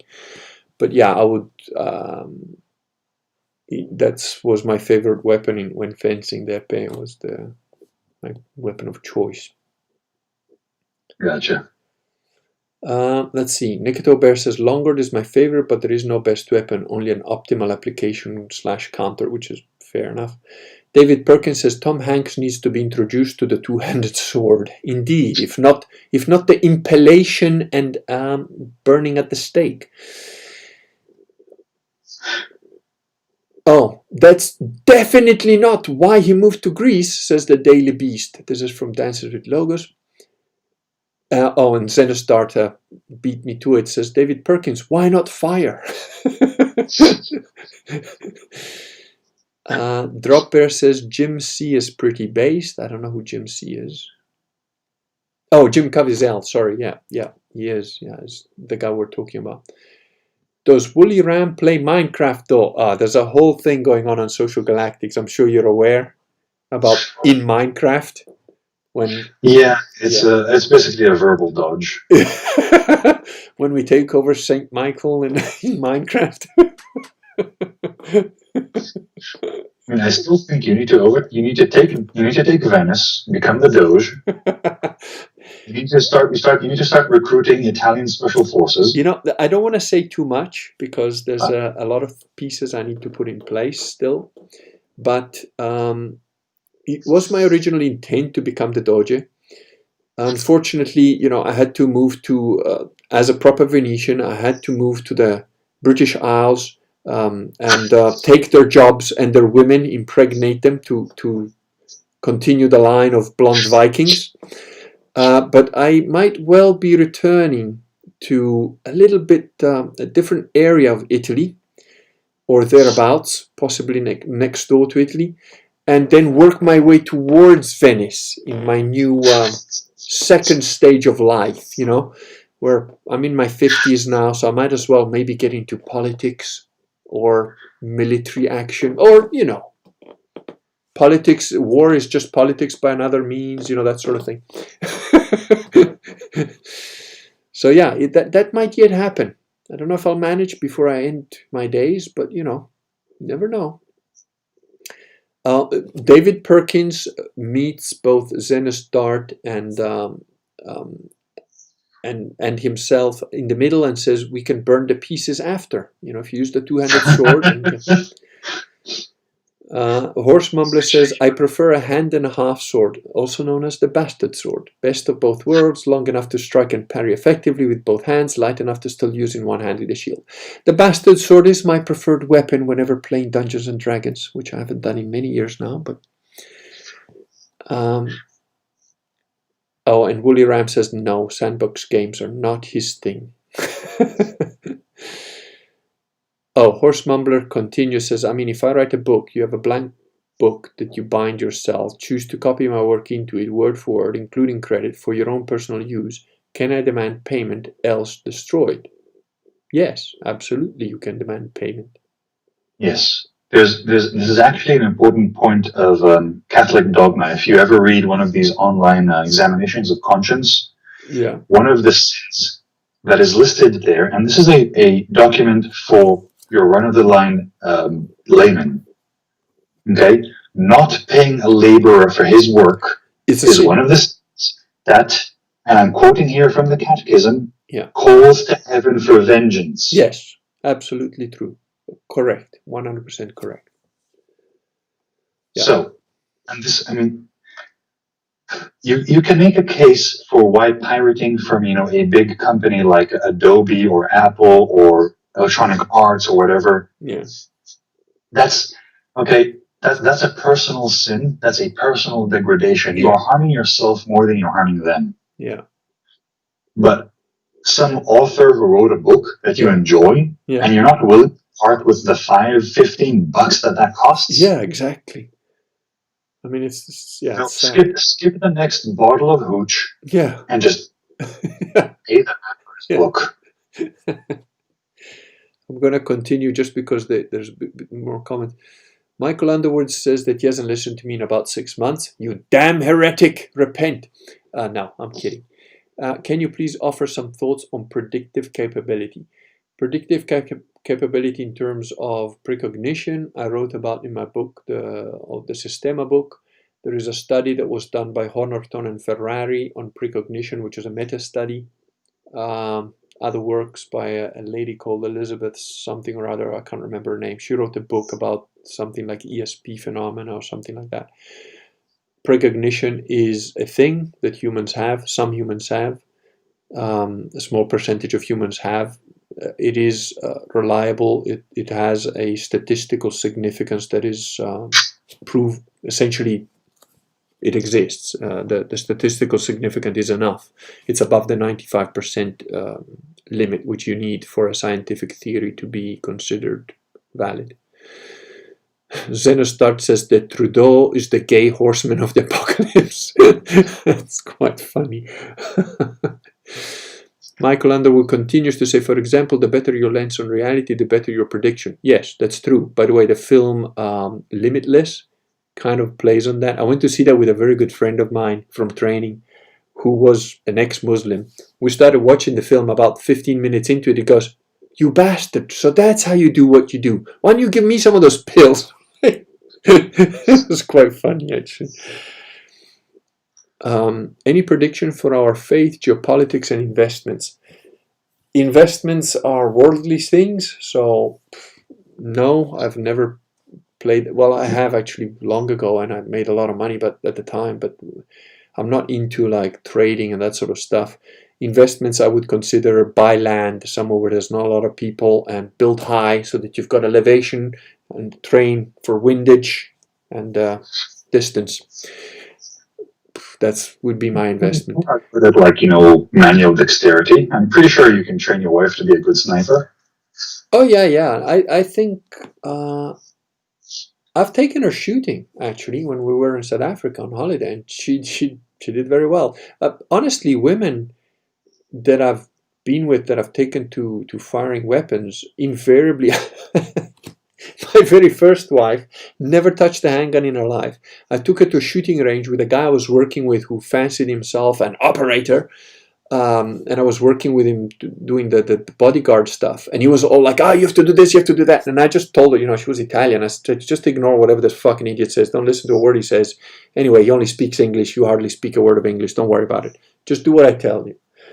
And he put his target out there, and he did his shooting, and then I gave her the gun, and she fucking nailed that bullseye, like, dang, she basically chewed out the center of it. And he was like, but how many times has she shot before? And he pretended to not believe that she'd never picked up a gun in her life. And I said, no, because she listens to what I say. And I shoot better than you anyway, and you're really getting pissed off about that already. And she shoots better than you, and she's never held a gun just because she listened to what I told her. But generally, women will tend to shoot better a novice woman than a novice man, simply because they don't have an ego about it, and they're like, oh, okay, I'll do what you tell me. And if you know how to explain stuff to them, they generally do very well. Predictions for our faith, I think that we're either in the end times, in which we will be persecuted and will only be a few of us left before the second coming, or this is just one of those moments where people who do have faith will eventually be probably remembered as doctors of the church, saints, etc. So it's one of those two. I don't particularly care which it is. I hope for the sake of my kids that it's the second one, but whatever. LS16 says women don't make good infantry, not necessarily because of physical, but because they're either break or go berserk and become uncontrollable, per Russian-German accounts in World War II. Well, yeah, women do not have the same ability emotionally and logically that men do. So it's just... There's actually something also that...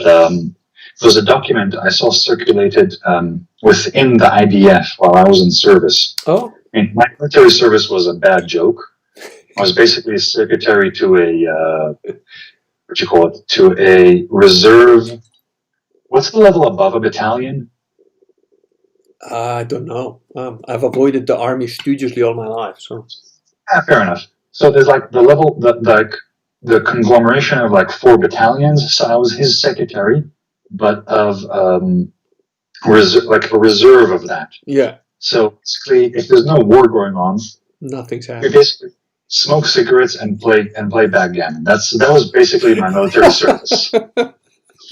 I'm drinking a lot of coffee. Most military service are something akin to that, So. But the thing is that because I was a secretary to a high-ranking officer, I got access to a whole bunch of basically rotating letters that just go through the entire chain of command. Yeah. That was called the proper Ashirova Ui, so that would be like the proper combination.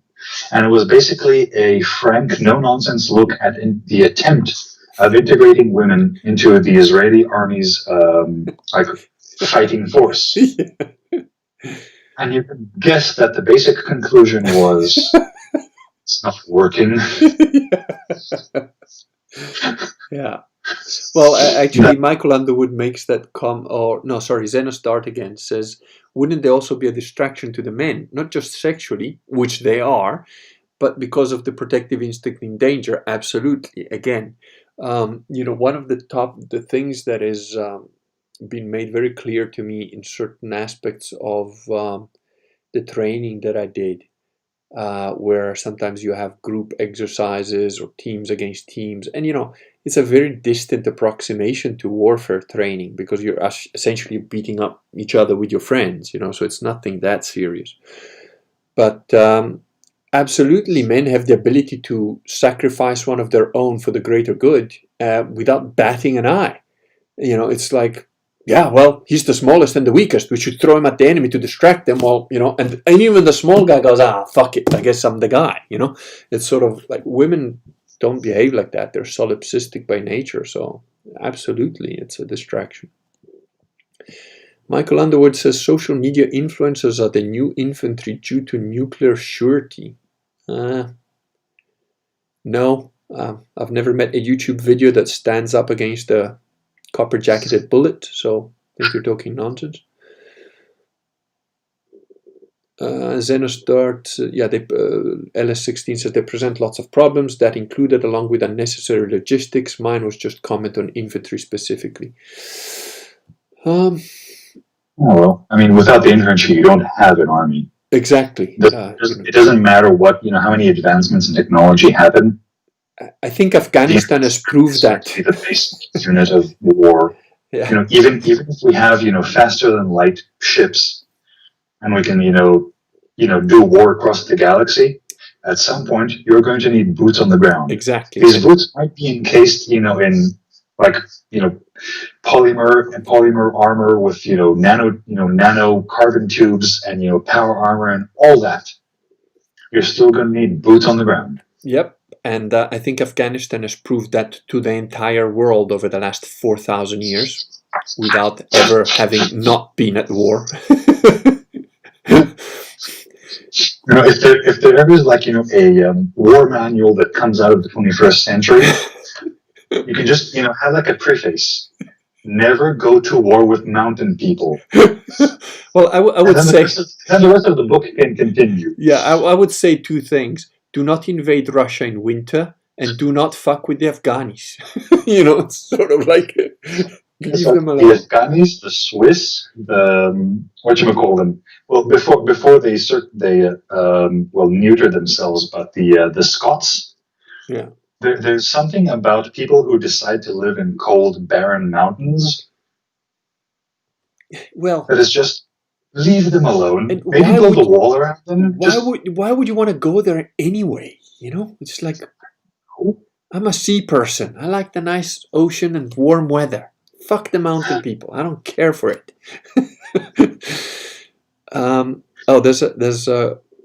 Interesting that. Horse Mumbler says a proper longsword should also be flexible. The guard offers a defensive advantage and the double-edged versatility of line. The katana is superb, but a workaround to compensate for inferior iron ore. I don't know, dude. I've held a katana and I've held a longsword, and I just think the katana is faster and more maneuverable. That's what I personally think. I might be wrong, but...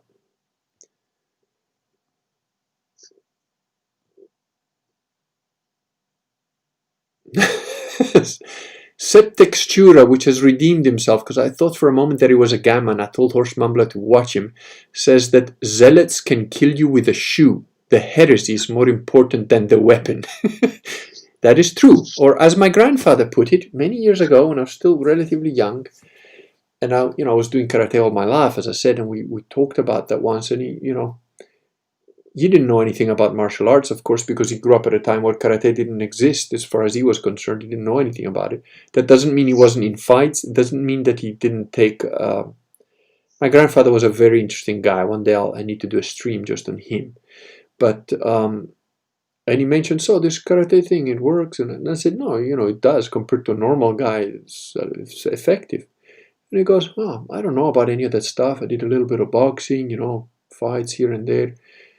He says, but ultimately, I believe that the guy that you should never fight with is the guy that is right. Because that guy believes, and you're going to come short with him, because he's not going to stop. And I have witnessed that to be pretty much the case. It's very interesting to see a guy who believes he's right and fighting for his life. That's a tough fight, no matter who he is or what training he has or doesn't have. Isn't that like one of those basic maxims of warfare? That, you always leave your enemy a avenue of escape? Yeah, that's also, yeah. That's exactly that. Oh, Horse Mumbler goes on. What about when the creator is deceased? Do his heirs and estate have a right to payment? Yes, I believe they do. They inherit it. Now, copyright law basically says that's about 70 years before, it then becomes public domain. I think 70 years is a very long time. I would probably reduce that to maybe 20 years or so. 20, 25, 30 years, something like that. But, they say 70 years because that's the lifetime of a man. Say a man in his 20s, which you're unlikely to write something very meaningful before you're 20. If he lives to the age of 90, that's 70 years. And I think that's the basis on which they agreed on that number. So, fair enough.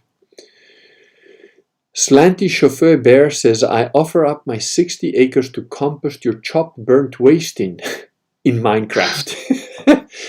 Slanty Chauffeur Bear, if you have 60 acres, which is approximately a little bit less than 30 hectares, that's a lot of land. I don't know where you live, but I'm very glad that you have that much land, and I hope that you will make one of the city-states of brand new Catholics. Xenos Dart says, much appreciated. We haven't figured out the wheat supply to bake bread or how to breed cows in 2 days. Plenty of bone meal for growth, I'm sure, in Minecraft. Michael thanks me for my investment advice. You're most welcome. But yeah, I would, especially in today's day and age, and especially, what are we today? The 23rd, 4th? I don't know. Basically, in about 10 days or so, I think the shit's gonna hit the fan, because 3rd of November is when the U.S. Elections happen, isn't it? So, Nicator Bear says Matt Easton, aka Scola Gladiatora, is serious scholar. Scal is a nice guy, but an armature. Thane Thard and Roland Ward. I don't know. You guys are talking about HEMA guys that I know nothing about. So. Above a battalion is a regiment, there you go, or a brigade, both being made up of a few to several battalions. That was to Woolly Ram, I guess, answering his question. Well, actually, reminds me of a small point, which I always found amusing. Yeah. That the IDF basically cribbed most, if not all, of its war doctrines straight from the Wehrmacht. That's absolutely correct. Yeah, that's absolutely correct. It was just like the Wehrmacht had an effective mode of combat for a country that's surrounded by enemies. Yeah. Let's take all of that. Yeah. To be fair, the Wehrmacht kicked the hell out of most people, especially in the time that they did it. It was. Yep. I mean, the thing that really undermined the Wehrmacht was basically the lack of logistics. That was the moment they were not supplied properly. That's when they failed. To be fair, they did an excellent job of keeping the logistics going beyond what anybody had done before them, I think. Because of their whole doctrine was one of mobility. Yeah. Yeah, that's, I mean, they basically kicked everybody's ass until, they just took on more than they could chew, essentially. If Hitler had been content with taking over France and stopping there, I think that the French would be speaking Germans now, basically. which would not be a great loss. No, I have to That's concur, although I'm no absolutely fan of unbiased, Germans by any showing stretch of the absolutely imagination. objective assessment of reality. Yeah, no, I'm not a fan of either, but yeah. The best sword is always the one that feels good and which one can use best. Yeah, like guns, I would guess.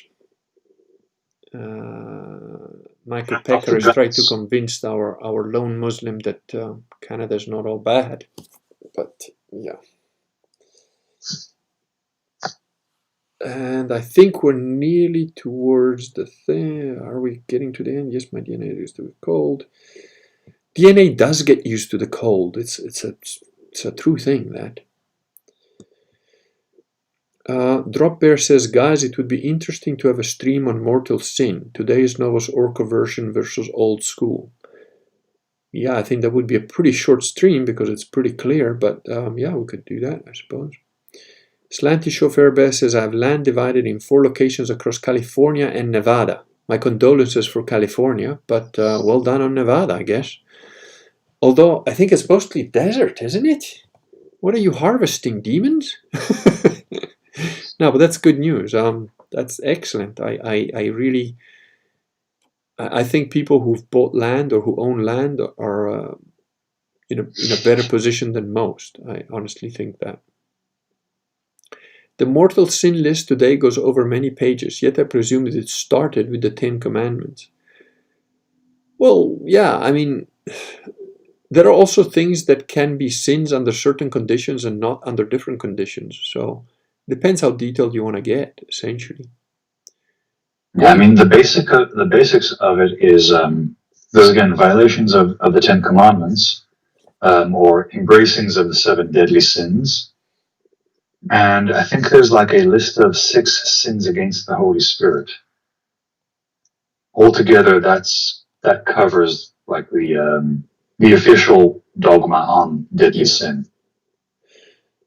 Well, Michael Underwood obviously hasn't been around for a while because he says, who was the last legit Pope? Pius XII. How do we make the system more resilient? The system is perfectly resilient. If you get the Pio Benedictine Code of Canon Law, read it, and get the Catechism of Trent, read that. The system is perfectly resilient.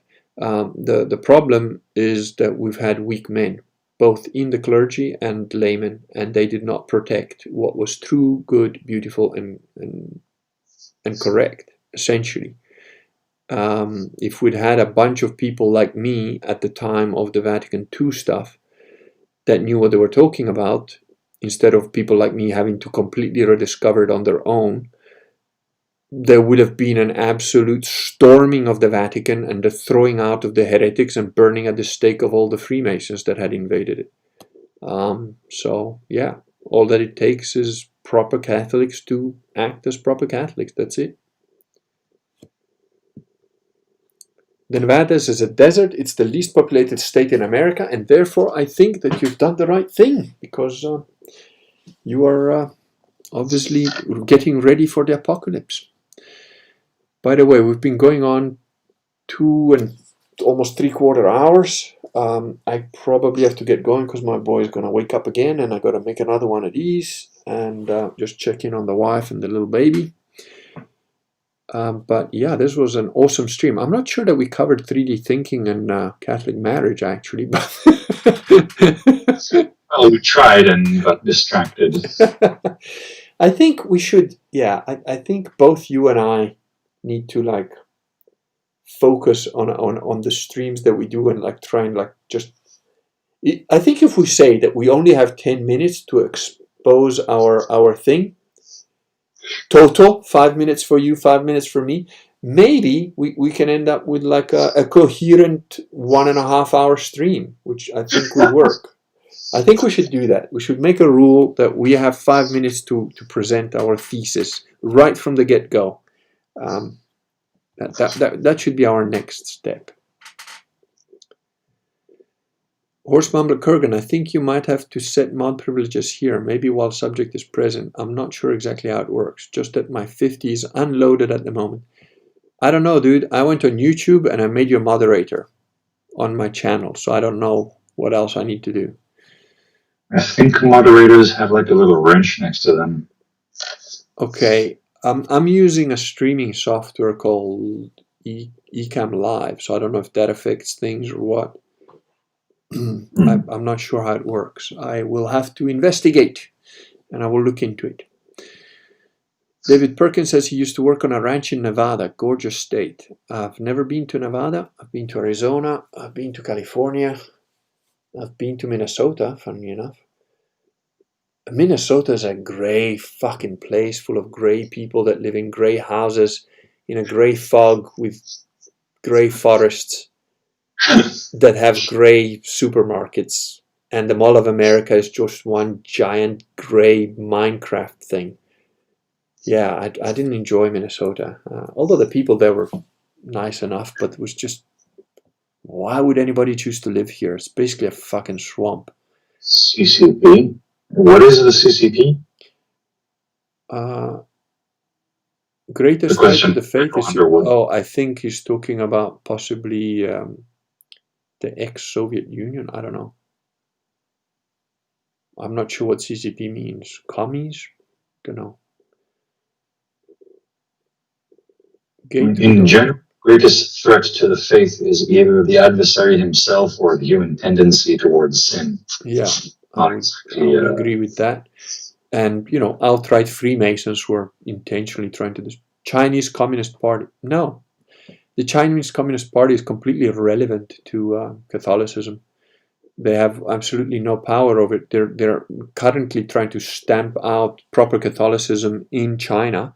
China has over 60 million nominal Catholics. I don't know how many of them are actual sedeprivationists. Catholicism has always grown and become better when being persecuted. So that's all that's going to happen in China. The Chinese are essentially bug people. They're like termites. They don't affect Catholics. They will have a huge effect on churchianity. That was something that I answered that in the AMA, but they have no impact whatsoever on Catholics. We were persecuted by the Romans. We were persecuted by Nero. What's a Chinaman gonna do to us? Nothing. They might kill a bunch of us or whatever. It's not gonna affect the faith at all. Nevada's very yellow. The good Lord made me with natural camouflage. Oh, slanty-eyed chauffeur bear. I get it now. What an awesome name. You're like that other guy. I really like his name. What is it? Amputee Bear or something. Or Simon Damputee, I think. That's cool. Those people that can make fun of themselves. I like that.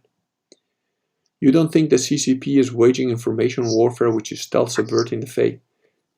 Dude, like what the fuck has the average Chinaman got in terms of information warfare? Compared to the West, the average Chinese is a retard. The bicycle is still their primary means of transportation. No, I don't think that China's got anything other than a large number of human bodies to throw at people. And like my father said over 30 years ago, they don't need to wage war. All they need to do is give their guys passports. And if you let them in, they breed like rabbits and work 15 to a room, That's the threat. But information warfare, what information does China have that is even relevant to us? No. Chinaman, what is a Chinaman going to do? Consider purposeful corona plus fentanyl very effective stealth weapons. No. Coronavirus was not created by the Chinese. It was fucking imported in I've blogged on this. Read my blog. Okay, it was imported in a Canadian diplomatic bag, 2 strains of it, and it got caught red-handed. It was made in the lab. It was financed by Bill Gates. It was made by the Purbright Institute. It's a fucking bioweapon, and it's a shitty one at that, and it's not working the way they want it. So yeah. I'm pretty sure that corona is like the thing that actually spread is the carrier without the actual pathogen. Yeah. Like we basically got bombarded with the missiles without a warhead. Yeah, essentially. Slanty Chauffeur Bear says, curiously, what is the Catholic position on labor sweatshop? Well, they're obviously wrong. Yeah. Yeah. As I said earlier, not paying a laborer his just wages for the day is a sin that cries up to heaven for vengeance. Indeed. And It's part of the basic catechism. And Horse Mumbler makes another good point, which reminded me of something else. China is a paper tiger that is ready to burn. Half of them will starve to death in a few decades. It's an old pattern that won't change. They don't have the farmland to feed themselves. And it looks like the Three Gorges Dam is about to pop. And if and when the Three Gorges Dam actually pops, for those of you who don't know, the Three Gorges Dam is the biggest dam that was ever built on planet Earth. It actually affected the rotation of the Earth when it was finally filled. It's over flooding. They've flooded it to the point that they're opening the sluice gates to the point where they've flooded about 1 million people out of the cities that they live downstream from of. Guess what's downstream of it? Wuhan, as well as which is the central hub of the train network for China, and also all of the manufacturing stuff of China is all downstream of the Gorges Dam. If and when that Three Gorges Dam pops, it's literally gonna wash out millions of people straight into the ocean, including 90% of the Chinese manufacturing capacity. So when and if that happens, they're completely fucked. Is Gates evil? Yes, absolutely. He's a complete fucking Satanist, scum, and I am absolutely disappointed in the Americans, in the God Emperor, in anyone that comes near him for not having him taken out already. I mean, I don't know what Trump is waiting for to drone that motherfucker and everything in his compound. That's what I would do if I was president of the United States. I'd declare Bill Gates persona non grata and just push the button. But sir, just push the button. I'm the president. Push it. That's what I would do. My guess is that Gates and his associates, they probably have some sort of dead man switch, which would, entail a massive human sort of sacrifice to get rid of. Yeah. That's the only reason I can see to keep such, well, the old Latin word is, what is it, maleficers, I think? Yeah, that's a word I haven't heard in a long time, but yes, I think you're right. Like, I think the Vox has like, all humans do evil. It's like, it's part of our condition. Then you have the people who are wicked, who are willfully wicked. Yeah. Gates is one a cure of of that. The absolute look. Gates was paying things on behalf of Epstein because Epstein couldn't pay certain things or couldn't donate money or couldn't do things or whatever because of his name, because he had been confirmed to be a full-on pedophile. So certain institutions didn't want to take money with Epstein's name on it. So Bill Gates did it in his behalf and hung around with him. They had huge business deals going on long after Epstein was convicted. I mean, fucking Bill Gates used that evil satanic bitch Abramovich to promote his latest 3D version, stay indoors and wank yourself to death, virtual reality machine stuff. It's absolute. He's a complete evil, twisted fuck. And you must know that I've known this for a long time because already in the early 90s, Paul Allen, the guy who got butt fucked out of Microsoft by Bill Gates, was on record as saying that Bill Gates did absolutely nothing. He was a mummy's boy that was spoon-fed and money-funded and spent all of his time literally wanking to porn. And I do not believe that the man was lying, exaggerating, or hyperboling. Bill Gates he's not even a midwit. Have you seen him trying to speak? He's like... I've never been interested in anything Bill Gates had to say. Because he's got nothing to say. He's not even a midwit. He's literally a stupid, evil asshole. He was how do you say, railed into his position from birth. I mean, his father was one of the guys that funded the fucking, what do they call it, Planned Parenthood, the Molochians who kill 50 million babies a year or whatever it is. So No, their bioweapon wasn't the best one. There are two strains of it. The other one was a much more virulent form, and they might try and release that next. But they don't really know how to contain it either. So, as usual, and as, by the way, Q has been saying for a long time, which I agreed right from the get-go, when I first even looked at Q, one of the things that made me realize, oh, this guy, whatever it is, it actually has some truth to it, is that he repeated constantly, these people are stupid. They are. The so-called elites have a lot of power. Yes, they're satanic pedophiles. Yes, they run things, but they are stupid. And ultimately, in a very meta way of looking at it, evil people are stupid because they've chosen the wrong side. You already know that you're going to lose, so why the fuck would you be on that side of it?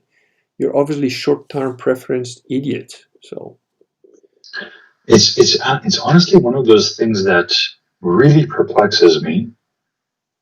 I think maybe it's like part of the whole mystery of iniquity. Like when finally I was presented like the choice between, okay, you have these inbred pleasure-seeking perverts, and on the other hand, you have the not inbred purpose-seeking, just workaday people, and it's like, choose your side. yeah, This is a hard choice. yeah, exactly. I mean, even as an atheist, there was just no fucking way I would ever.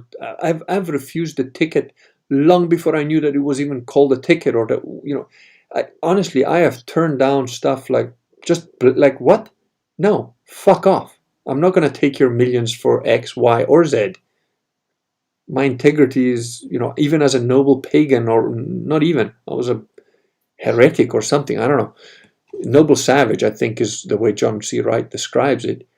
I was like, nah, my word means something. I'm not selling out to you fuckers. And again, Michael Underwood goes, who is Q? Do you think he's an insider or a clever predict? Q is a psyop. It's not one person. It is an absolutely clever psyops. Exactly what the details are of who they are, what they are, I don't know. But, if you look into it at all, it's pretty obvious.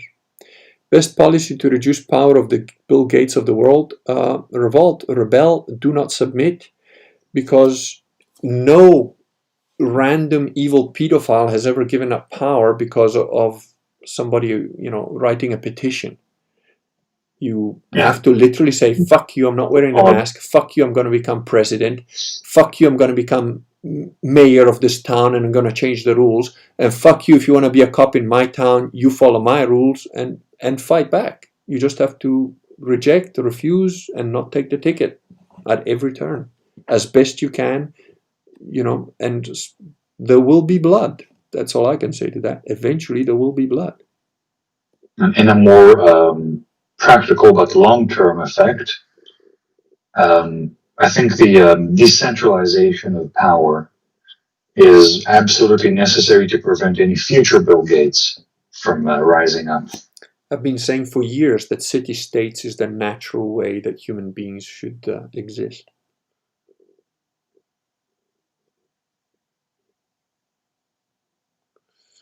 Dropbear says, I recently stumbled across some videos from Ronald Bernard, which was eye-opening on the top elite and their wickedness. Anyone seen his videos? No, I haven't, but thanks. I honestly, this is something, so after Gamergate, I not exactly frequented, but I used to go here and now to 8chan and 4chan. And I don't recall exactly when, but it was the point where I saw this, basically a series of posts on how the whole thing about the, the series of art that was found in Podesta's house showing children. Sick shit, that, yeah, all that sick shit. So there was a series of photographs, not drawings, not paintings, photographs, showing that actual underground pool, where you can see that there's a rack along the walls for tying the hands of children above their head, and there are brown stains across the tiles leading into the gutter of this pool. I've seen it, yeah. And it was just a whole, basically the whole post was, this is real, it's not a LARP, And I just read it, and it was just like a Thursday night shift, no customers, midwinter. It's basically when I had my quote spiritual encounter with the devil, Yeah. and I just read the whole thing, and you just get a glimpse into the depth of depravity and evil that we're dealing with here. That doesn't even scratch the surface, mate. There's fucking even more evil shit than that.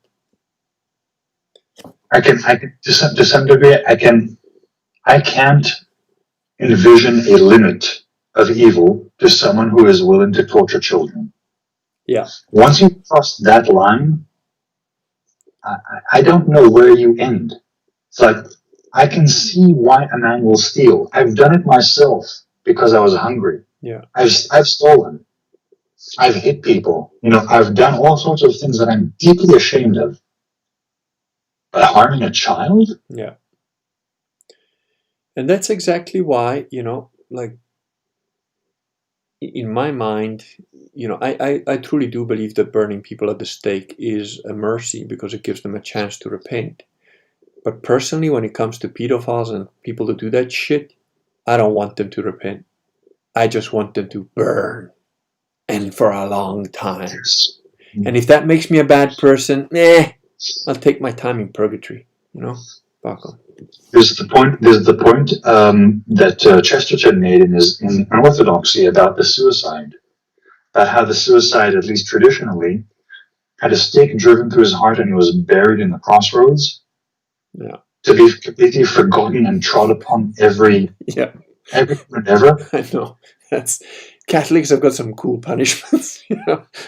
But if you think about that sort of Chesterton puts it in the way of the suicide is someone who tries to kill all existence because of his own suffering. Yeah. So a pedophile is someone who, because of his own suffering, decides to perpetuate it and inflict it upon the next generation. I don't care, and I don't want, and I have no need to get into the head of why a pedophile does what they do. Hearing or getting into their head. It's a matter of the nature of a pedophile's crime. Yeah. Let's say you were molested as a kid. Yeah, that doesn't. I know people that have been molested as kids, and that's the last thing they would fucking do. But here's the thing, okay? A suicide is someone who decides to completely annul all existence. At least that's what he wants to do. He wants to annul all existence. Yeah. A pedophile is someone who decides, I want to taint all existence. Yeah. I want nothing clean to remain. Yeah. I don't know what sort of, if a suicide gets buried in a crossroads, I don't know, maybe pedophiles need to be launched into the sun? I wouldn't want to pollute the sun, though. I think of astral bodies as quite pristine, clean things. I think they should be buried in a latrine pit, preferably alive. Okay, here we go. So nuclear waste, you just stuff them into a barrel of nuclear waste. Yeah. After you've drowned them in a latrine pit, right? It's like, okay, to put this in a much cleaner and happier note, you know how it is, it's like natural, regardless, you can see these powerlifters are all grizzled and brrr. But if a little kid makes a face at them, they'll go, they'll make a silly face at the kid. Yeah. That's the natural tendency of humans when it comes to kids is to make silly faces at them. Yeah. And someone whose natural or unnatural inclination when it comes to kids is to defile that purity. Yeah. No, those people are going to be exterminated, man. I don't care. I don't want those genes to ever fucking reproduce. And honestly, as far as I'm concerned, I am generally, the Catholic approach is better 10 guilty men go free than one innocent gets punished wrongly. when it comes to pedophiles, I'm kind of like, nah, you know what? If you strayed a bit too close to that edge and you happen to be one of the 10 that, oh, well. Right. Where is Horse Mumbler? I think you can try and exercise your banning sword here. This Michael Underwood is a fucking moron. And he's asking dumbass questions. And he hasn't taken the hint. So if you can do the ban him. If not, I'll get to it eventually. But to be fair, we are here at 3 hours now. I really need to go. I still have to eat something, and then I've got to look after my kids, which miraculously they haven't woken up again yet, but they will very soon. And I've got my taxes to do tomorrow, and I've still got some gammas to reply to on the AMA. Yeah. And who could hurt a child? It's hard to fathom, but there is those who currently do. Okay, ban this fucking idiot. In fact, I'm gonna do it myself. That's what I'll do just before I go. You know, it's important to get rid of these fucking morons early on. You know, just because I did an AMA with the gammas, like maybe some people are of the moronic assumption that I'm not gonna keep banning them right away. Well, they're about to learn that's not the case. Fathom, but there is those who currently. Let's just see if I can quiet. Okay, ban this fucking idiot. And where is he? Set itself. No, and if you no, could no. connect dots between it and the larger set, perfectly, Give me a then second, you would have guys. an It's infinite set. a And long that day. probably I've got a doesn't lot make of sense, and I crap going apologize, on and I here. realize that it doesn't make sense. No, I But don't the want to point I'm listen trying to to this make guy, is whatever that he is. How did infinite we get to sets that? point to the vastness and the beauty. There we go. Bear with me. This will only take one more painful minute. Then we will be rid of incessant stupidity. As a sort of, I suppose, a sort of a closing to this mess of a stream where we tried to make a point. Yeah. It probably fits, but it was nonetheless a very enjoyable failure. And here's a sort of a point of paradoxical thinking. We attempted something, we failed at it, but we utterly enjoyed it. And this is a aspect, I think, of the communion of the saints. It is. Just letting Christians talk to each other on the weekend while enjoying drink and food is something that's good in its own right. Highly enjoyable, and farewell to Underwood. Yeah, I'm gonna give him one last little chance. He's trying to pass the witch test right now.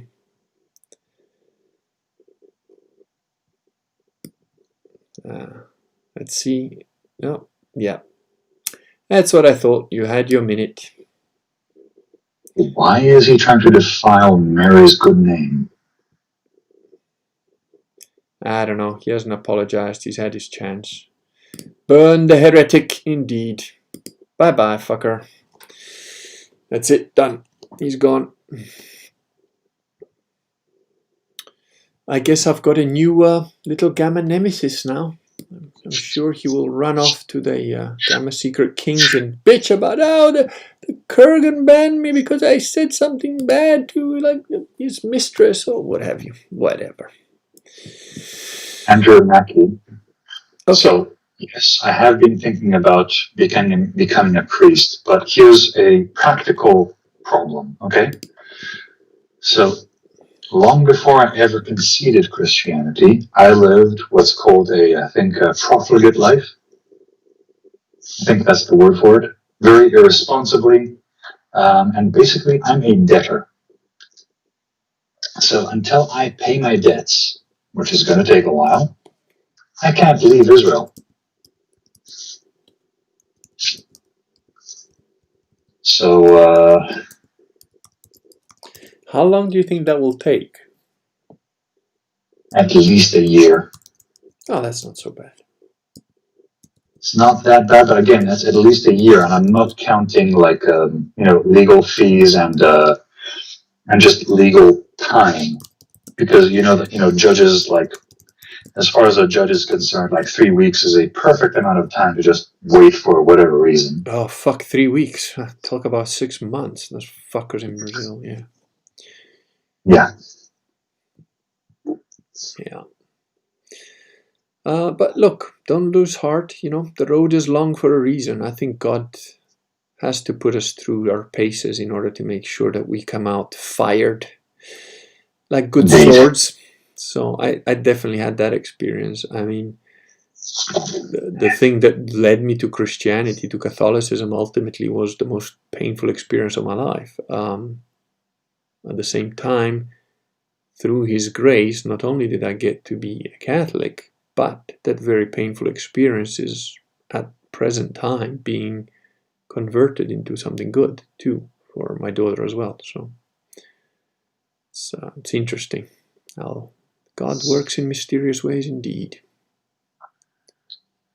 God loves using the most broken tools He can find, and that's it's pretty much why I wrote Believe, because I was like, man, if He's made me into a Catholic, literally anybody can just get there.